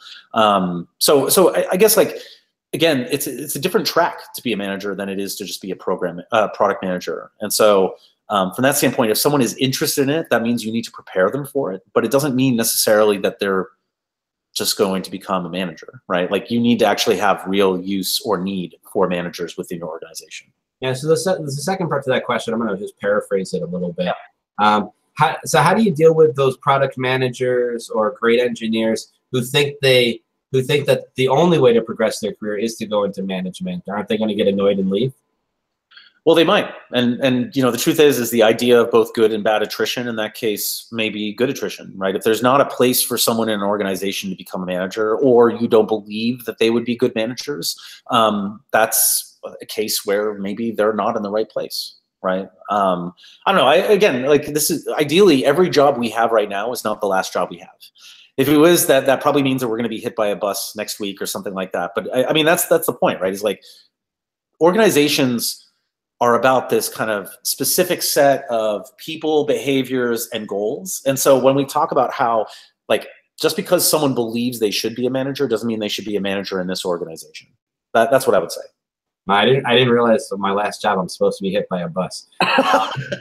Well, okay, maybe you die in your sleep, but that's like, hopefully for all of us looking at everybody's faces right now, hopefully that's a long ways away, right? Like the truth is this should not be your last job, right? That's, I guess, my main point. Just making me look at buses, all kinds of different. Next question comes from Malaravan. As a manager, how can I help employees discover their concerns if they aren't doing them themselves? Or how do I help my employees discover their concerns if they aren't discovering those concerns themselves? Is this recommended to do? Well, yeah. I mean, I guess when I think about this, it's the skills that I've honed as a user researcher, I think, are very important, especially when talking with your employees. And so I guess the main point is that you should just shut up and listen sometimes. And that means that you actually shouldn't be filling this one-on-one space with, like, you're talking. You should just, if it needs to be quiet for a minute for them to actually start talking about what it is, you need to do that. right? So, I mean, there's definitely questions that you should be, I mean, there's questions you could be asking that are like, you know, how can I help you? You know, how can I make you more effective at your job? What are things that you don't have that you need? Like, those are all great questions to have, but sometimes you just need to listen. And part of that listening skill is to just be quiet. All right, next one is I'm going to hand it over to Jordan to ask his question. Hey, Chris. So what is your recommendation on those people that have shown themselves to be potentially outgrowing their current role, ready for promotion, but have no interest or skills, let's say, in managing people? What do you suggest is the potential solution to retain them and keep them engaged? Well, it depends on the individual, of course. But I mean, I guess like the reason why we're all product people is usually because we really love solving interesting problems. And so I guess the question is that great product people, I think when they first get started, they're very focused on the now. Like when we talk about that thematic road mapping, the idea of like now, soon, and later as timeframes or horizons, I guess that's the thing, is that like, how do you help them grow their scope of understanding about the problems that they're going to be dealing with, right? And so I think a lot of the time, very junior employees are thinking mostly about the now. Right.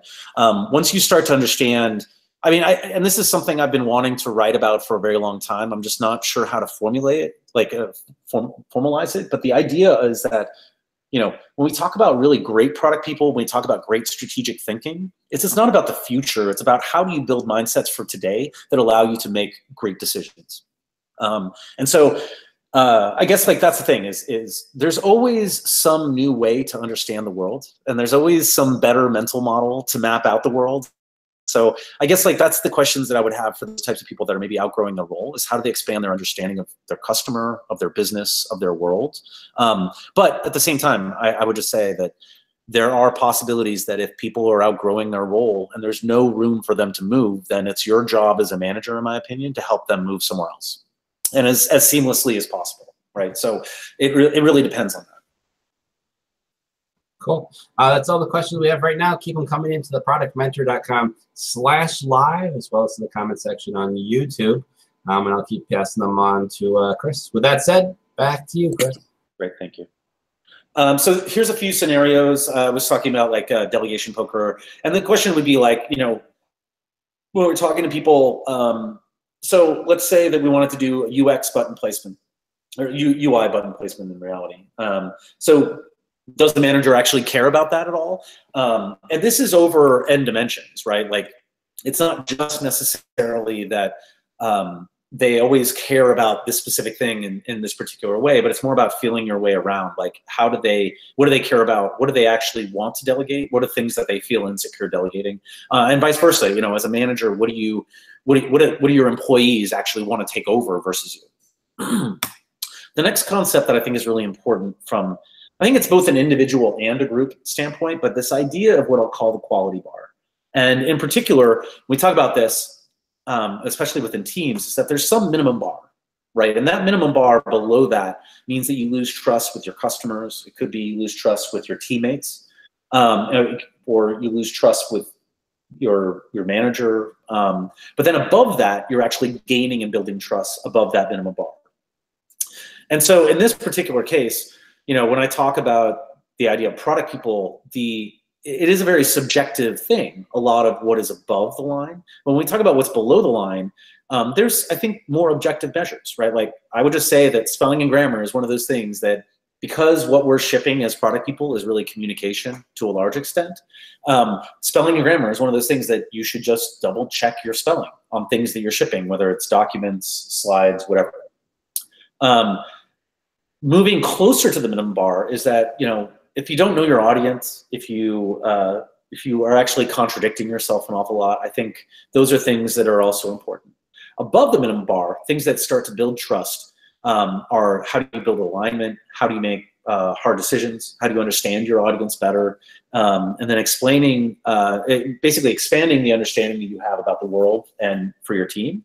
But above that, I mean, this is why product management is something that is so hard to pin down, is because it is very subjective, right? And it depends on your product. And I think when it comes to how we do this, it could be very helped by things like that delegation poker with your team, for example. And the number of dimensions that are out there could be very high. And so that's why like product management, I think is so weird of a role. And the reason why people still maybe don't even understand it when they work with product managers is because of this. And then finally, success. So I've talked about this a little bit, but I don't think that product people should be held to the same measure as their products. And you know, the reason why is that you're actually operating as a team, not as an individual. There are definitely things that you play a role towards success, right? And that is the better understanding of your customers, the better understanding of your market, the better understanding of your business model or strategy. Those are all things that you do. But the truth is that you succeed or fail as a team. And that's why whenever I see like OKRs that include, say, success metrics that are like growth of X percentage, I just kind of roll my eyes, because the truth is one, you can't predict that type of thing because there's way more variables than you can actually understand. And two, the issue is that you as a product person, you're just there to like, you know, help provide understanding or alignment. It's not 100% up to you in what actually gets done. And so this is where I think, you know, these are some great questions that you should be asking your team. You know, what is actually the strategy we have? Do you understand what it is? Do you know what you need to do right now? Do you know how that contributes towards these high level goals? And then how do you feel overall about the work that you do? I think are actually they're more qualitative dimensions, but I think they're really important when it comes to this like idea of like one-on-ones with your team or just catching some time with them. So the next part I want to talk about is how do you actually work together as product managers within a team, right? And as a manager, you have some control, but you don't have complete control, right? The idea is that teams, the reason why they actually are pulled together is because you want some type of emergent behavior that is better than individual, right? It's based on the strategy, goals, people, and behaviors. And you can affect some of these goals and behaviors by changing the strategy or by kind of penalizing or rewarding certain types of behaviors. But your job is really to make sure that the team can have success in general. You're enabling that, but you're not actually providing them with success. And that's kind of the summary I would say when it comes to managing teams. And in particular, when we talk about like the idea of micromanagement, right? The team is only complex as the number of people you allow to make decisions. So if you're the one that's making all the decisions, you're only as complex as you. And that's bad, right? Like that's actually the antithesis of what you want when we talk about teams. So, you know, when you have a disagreement with your employee, or you as an employee have a disagreement with your manager, that's actually great, because that is the reason why you have a group of people working together. It's not just to delegate decisions and make work to individuals, but it's more about this idea that we're all complex beings, and then complex organizations actually are better off. And there's a great HBR article about this, where the idea of actual disagreement, while may make working together harder in some ways, actually provides more innovative teams. And again, it's about that decision-making authority, right? Like you should be delegating these things. You should not be making every decision as a manager. So let's talk about assignment and allocation. I mean, this is one of those things where there's lots of different models. You know, there's like feature by feature area. You know, I think when I was at Microsoft, there was a story that there was one program manager that just did spell checking for Microsoft Word. And I mean, that doesn't sound like a great life to me, but necessarily, but you know, there's this idea of like feature by feature. There's this idea of matrix. So how do you start to like cross-align people, which is it's similar to feature by feature. Spotify has this idea of not only kind of feature by feature or matrix, and they try to go after, I think, end user need as well. But they also have guilds, so the way that you start to align with other people. There's this idea of apprentice models, which John Cutler has talked about in a few posts, and I think is actually really interesting. And then finally, there are some product people that are just dependent on what the business metric or KPI is. So like, how are they doing growth of X metric? But again, it's about decision-making authority, right? And so no matter how you actually end up splitting these things up, and the truth is that probably when you enter into a product group, there's a way that it's already being done. Right, and yes, you can retro your way to a better place if it's not in a good place right now. But the reality is, it's like there's some existing way that the product group works together. And when it comes to that way that it's broken out, decision-making authority is the most important aspect. And if you don't have that, you don't actually have delegation.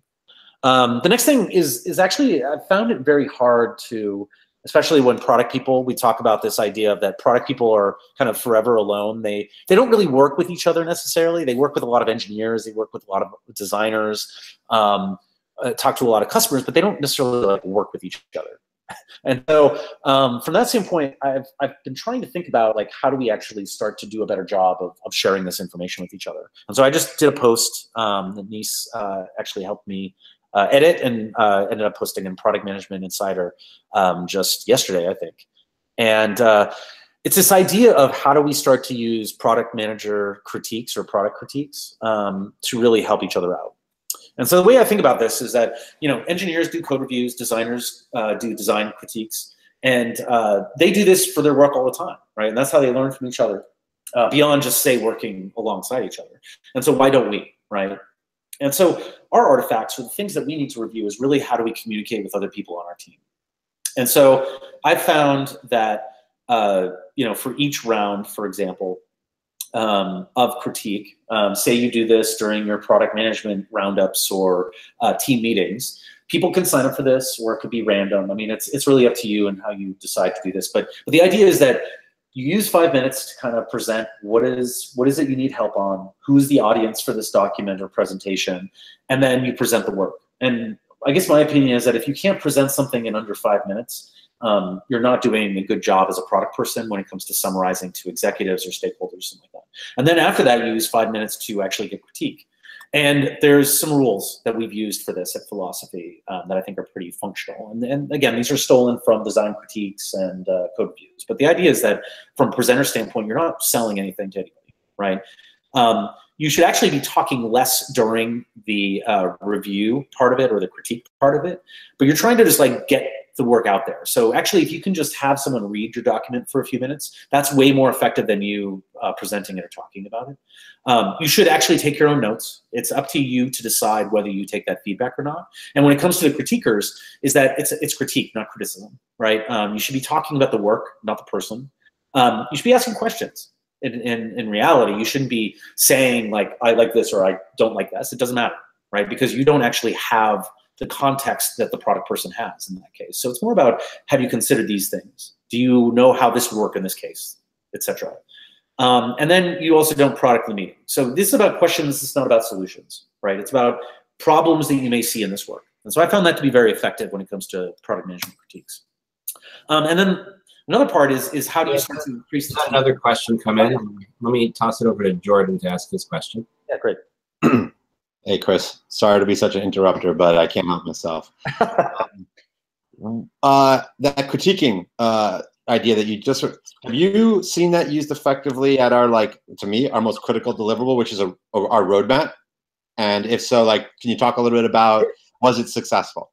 Yeah, absolutely. No, I mean, I've done this with my mentee this session. We were doing this on an every other week basis within the product strategy group at Philosophy. And the truth is that, like, the first way we started this was that I was really trying to instill kind of an understanding around strategy in general. And so we would have these documents that would be essentially strategy summaries that would be like a half page. And that was really the document that we first started off doing this type of critiquing. But we found that we can do it actually with slide decks. We can do it with you know, specs, user stories, like meeting kickoffs, anything like that. Because again, it's so powerful for you to be able to understand the context of another product person and provide them with feedback on how they're doing it in the way that you may do it differently. And so, I mean, and especially on our team, the product people were all very different, right? Like I'm very strategically focused. Other people were more kind of process focused or idea focused or, you know, solution focused. And so you're bringing all of this kind of understanding together. And so I found it to be very successful. And I think it's actually, for one of the employees, they were saying that was actually their favorite meeting of the week with these critiques. So I definitely think, like, again, you want to cap it. You don't want it to be like, you know, someone's presenting for an hour of their slide deck, but it's more about like, what is the help that they actually need? How do they distill that down to a 3-minute presentation? And then how do you now provide fast feedback which you could extend. Again, like there's multiple rounds if you want to, but I found it incredibly powerful, even for things like roadmaps. So, for roadmap critique, who would you suggest you invite to that critique in particular? Like what role or personality type?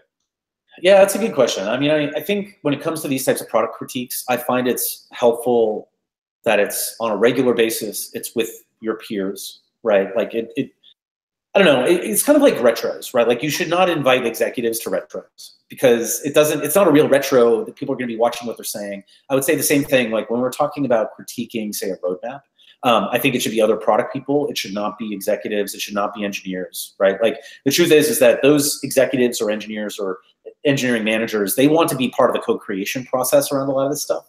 So when we talk about like creating roadmaps, I actually think we should, as product people, we should create the list of problems that we're going to solve, or we should create the list of experiments we're going to have. And then we bring that list with us to a road, like when we're doing like an executive meeting, we say, okay, here's the 3 timeframes: now, soon, later. Here's all the things I think are important. How do you think about these things? I think maybe this one should go first, then this one, right? But the reality is that even if you have an idea of what your end roadmap is, you want to have co-creation with all of these different roles. And this is like the level below a roadmap is actually your like backlog, right? Like how do you actually create the work? And so generally the way I do this, and this is maybe like a completely different talk about how you do like planning meetings, but I generally use thematic road mapping where I'm pulling something, say you have a Trello board that has the now, soon, later. If you have those themes that are moving into now, right, you then pull those themes into your board, say on the leftmost list, right, and you say, okay, here's the 1 to 3 themes that we're having for the sprint, which could be a week or 2 weeks or whatever you use, right? I want everybody now to take 5 minutes and privately ideate all of the work that needs to happen to fulfill these 3 themes, right? And so everybody's co-creating this list of things. And I use inboxes, which is another concept around like how people can drop anything into our board, but it doesn't disrupt our work, right? But so what you're essentially doing is you're creating this huge inbox. You're going to then review that as a team and say, do these things meet this theme, these set of themes that you actually have? And so anyways, I think that's a really key way to do that type of thing. But I would say the reason why product critiques work is because it is about product people giving feedback to other product people, and not so much about the idea of like, yes, a roadmap meeting is important. That should be with execs, but I think there's like prep work that you can do. Like, are you considering these problems? Do you think that this is actually a priority? Those types of questions are things that like you would love to do in front of your peers rather than not, I think. Cool. So the questions we have right now, keep them coming into the productmentor.com/live as well as on the YouTube video. With that said, back to you, Chris. Great. So another thing is like, how do you start to grow people individually? And so it really comes down to like, what do people need to learn? And so this could be skills, this could be mental models, processes, techniques. But it's really based on what is each individual's experience level within the organization, what their interests are, like how do they want to grow as people, or like how they want to actually do their work, and then the need within the organization, just like promotion. And so one thing that I found that's fairly interesting is, so we started with what I would call a skills survey. And so I really wasn't looking like, you know, how expert you think you are necessarily, but more like, have you never done this before? Have you done it a few times? Have you done it a lot? Have you taught a course on it, right? Because, and you know, I guess it's not Mr., it's Dr. Feynman talks a lot about the idea of how do you, like, once you're actually an expert in something, if you want to get even better at it, you have to teach someone else, right? And so I think that's very valuable. And so this could be, for example, the idea of like road mapping, right? Like, how often have you done road mapping? And how often has your team done it? And we found that like there's a very wide distribution of skills within any product team. And so how do you now start to take advantage of people that actually have a lot of experience in those cases?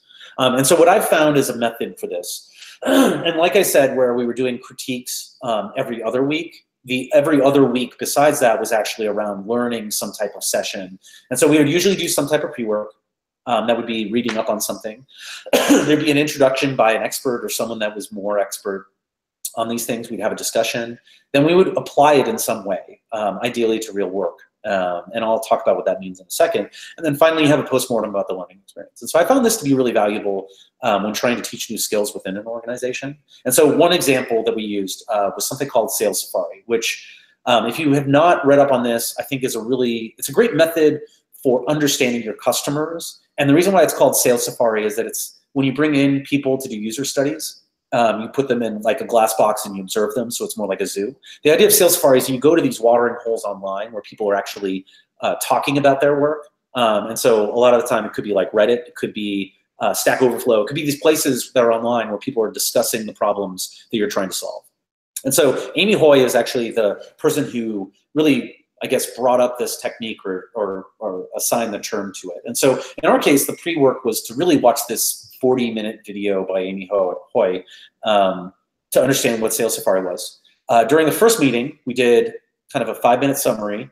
We did some ideation through an app that we call .voter app, which is a way to like basically do sticky notes online. So we wanted to ask everybody after they saw this video, when could you use this technique? We then had some discussion, and then we created a homework assignment. And that homework assignment was actually to do Sales Safari for someone else's engagement within the team. And we capped it at about 2 hours of time. But they were then supposed to go off and do this, and then they were supposed to create a summary artifact. And I gave them actually no direction on what that summary artifact should be. And then during that second meeting, everybody presents their homework. So what did they learn about the process? We then tried to understand when these things would not be helpful. And I think that's actually very important when we talk about the idea of use of techniques. Is it's more important to actually understand when you shouldn't be applying them. And we discussed that, and we did a retro on that. And so this was like a great way for people to get an introduction to Sales Safari. It was a way for them to really get applicable skills and then to be able to understand and kind of discuss how it worked out. Again, this method I've found to be pretty effective for product people. And in conclusion, just to remind you, management is not product management.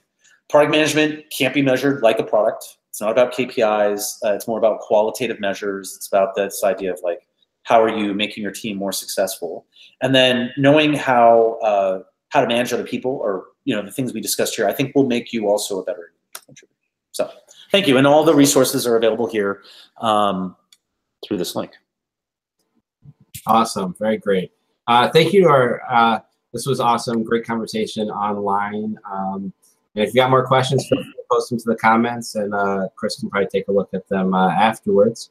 That said, I definitely want to thank our speaker, Chris Butler, for today's discussion of product management. You might have thought it was a typo, but it wasn't. It was a great talk. And to everyone else who joined us today for the conversation, as always, the presentation will be posted to our SlideShare channel. And also a big thank you from me, Jeremy Horn, the product guy, and everyone else who joined us today, and the product mentor. And also don't forget, if you're interested in being a product mentor just like Chris, to product people of all sorts all around the world, please visit theproductmentor.com and sign up today. We can never have too many great and qualified mentors. And also, if you're looking to fill a new product job with a great product person, visit our very own free-for-all job board at theproductjobs.com. With that said, see you later. Bye. All right, that's goodbye 2 of 3. For those of you who are with us, we're currently waiting for Tim, and I have not found him. I'm assuming there might be another matter that might have pulled him away. So we're going to give him a little bit. If Tim, it turns out to be a no-show, we'll work on getting him rescheduled for another talk or some other way of sharing his knowledge with everybody. But if he's not here, I'm sure there's a pretty good emergency that he's tending to. With that said, if anyone wants to talk, or if Chris wants to talk, or people have just general questions, feel free to fill up that. We can talk for a little bit right now as I look for Chris. Or not for Chris, I look for Tim. I already know where Chris is.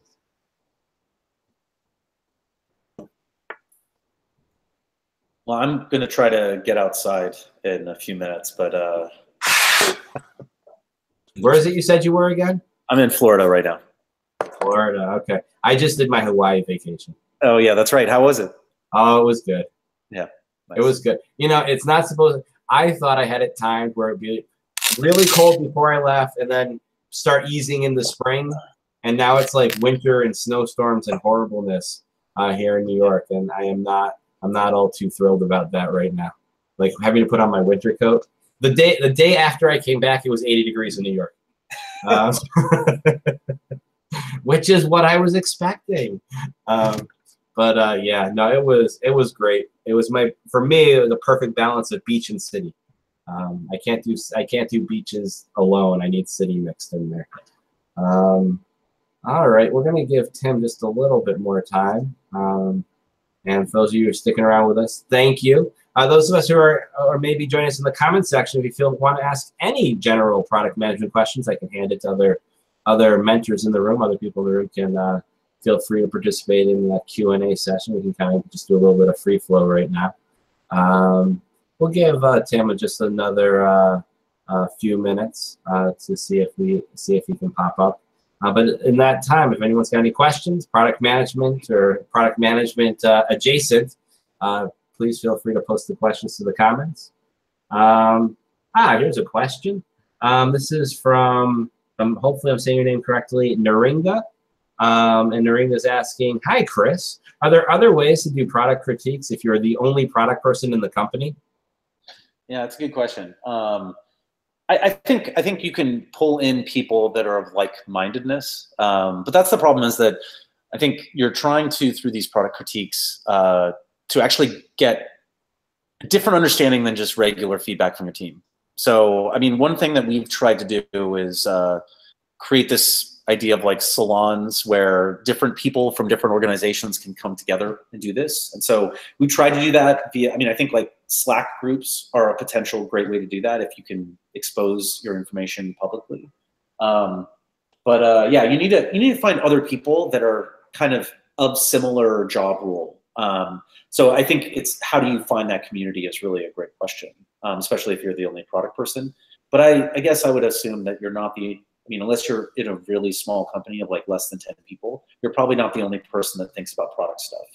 I think the key point is that they're not on your team and they're not in your management chain, right? That's the ideal kind of people that are doing product critiques. Cool. Anyone else have any other questions? As I reach out to Tim in the great ether, hopefully he sees my hands waving.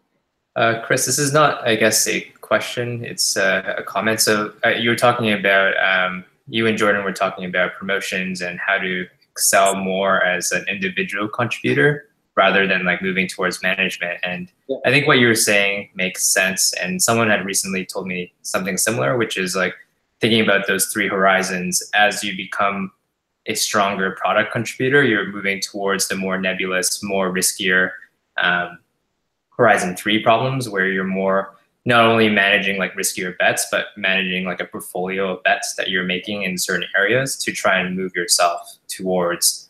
company, hopefully towards avoiding disruption or potential innovation in your industry. Yeah, I mean, I think that's the thing is that you can always build better maps of the world. You can always build more correct strategies. So I think it's just like, how are you considering I mean, maybe this is the thing too, is like when we talk about the OODA loop, which is by John Boyd, who's a great military strategist, but this idea of like, it's observe, orient, decide, and act, which is the great grandfather of agile thinking. There's always something about the world, the way that you understand it, that's wrong. And the truth is that the truth of the world exists and you have an interpretation of it. So when it comes to great product people, they're always trying to understand better what is the truth of the world and how they're wrong.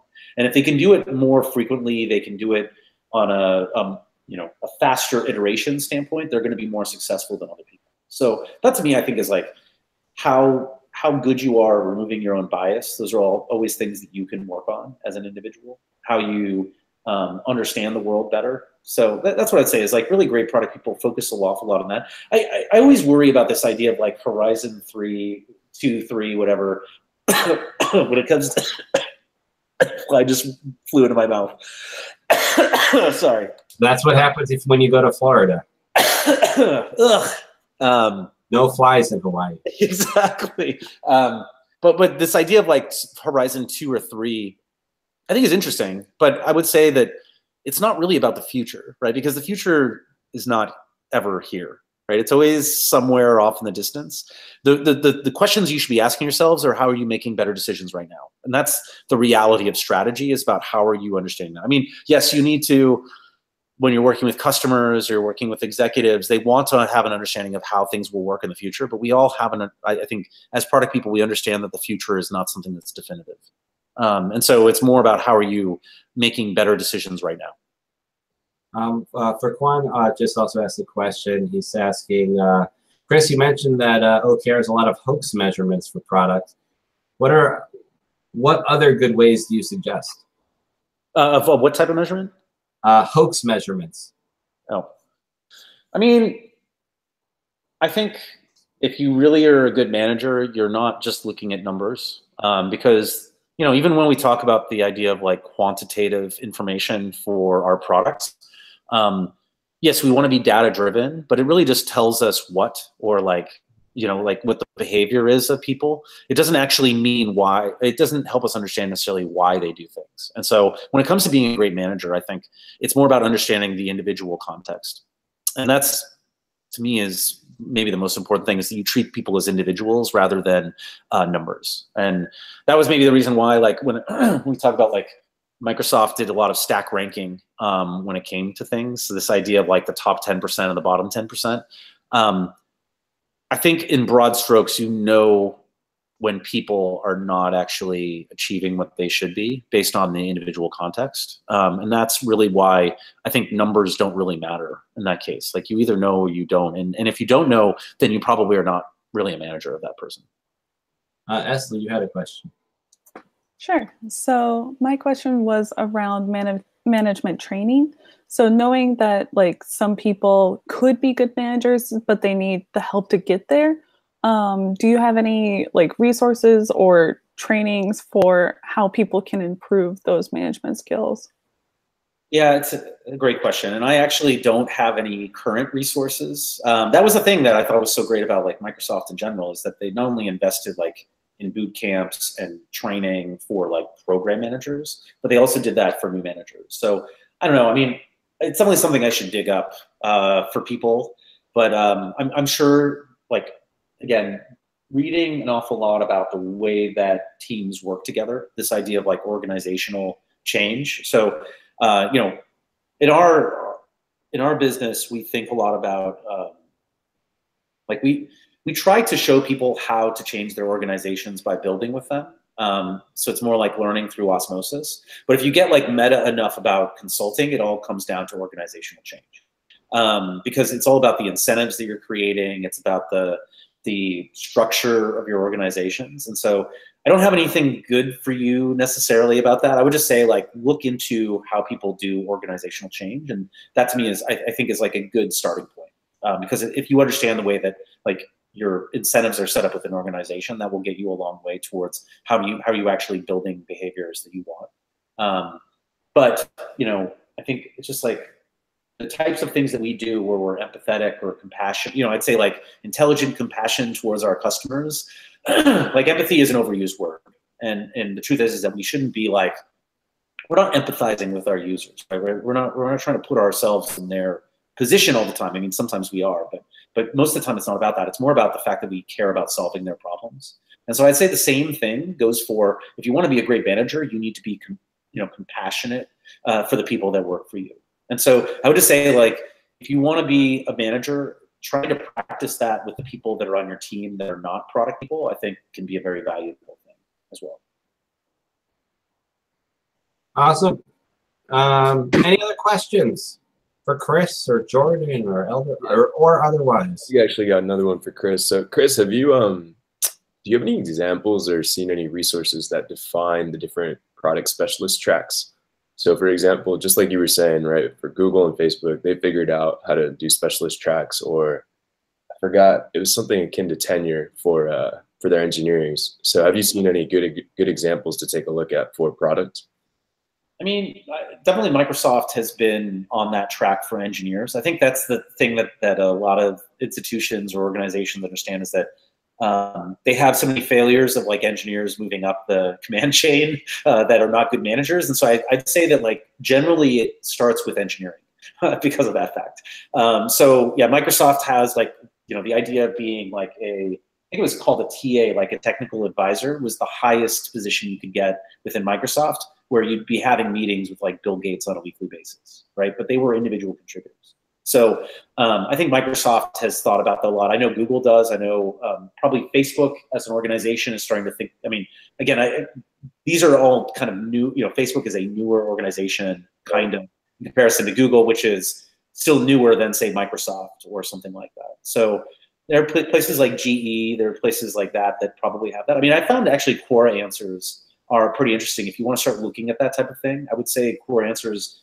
They tend to be written by people that have gone through this before. And so I don't know, that's one place that I would check for a lot of that stuff. I use core answers a lot of the time whenever I want to understand like how do different teams work, how do different organizations work.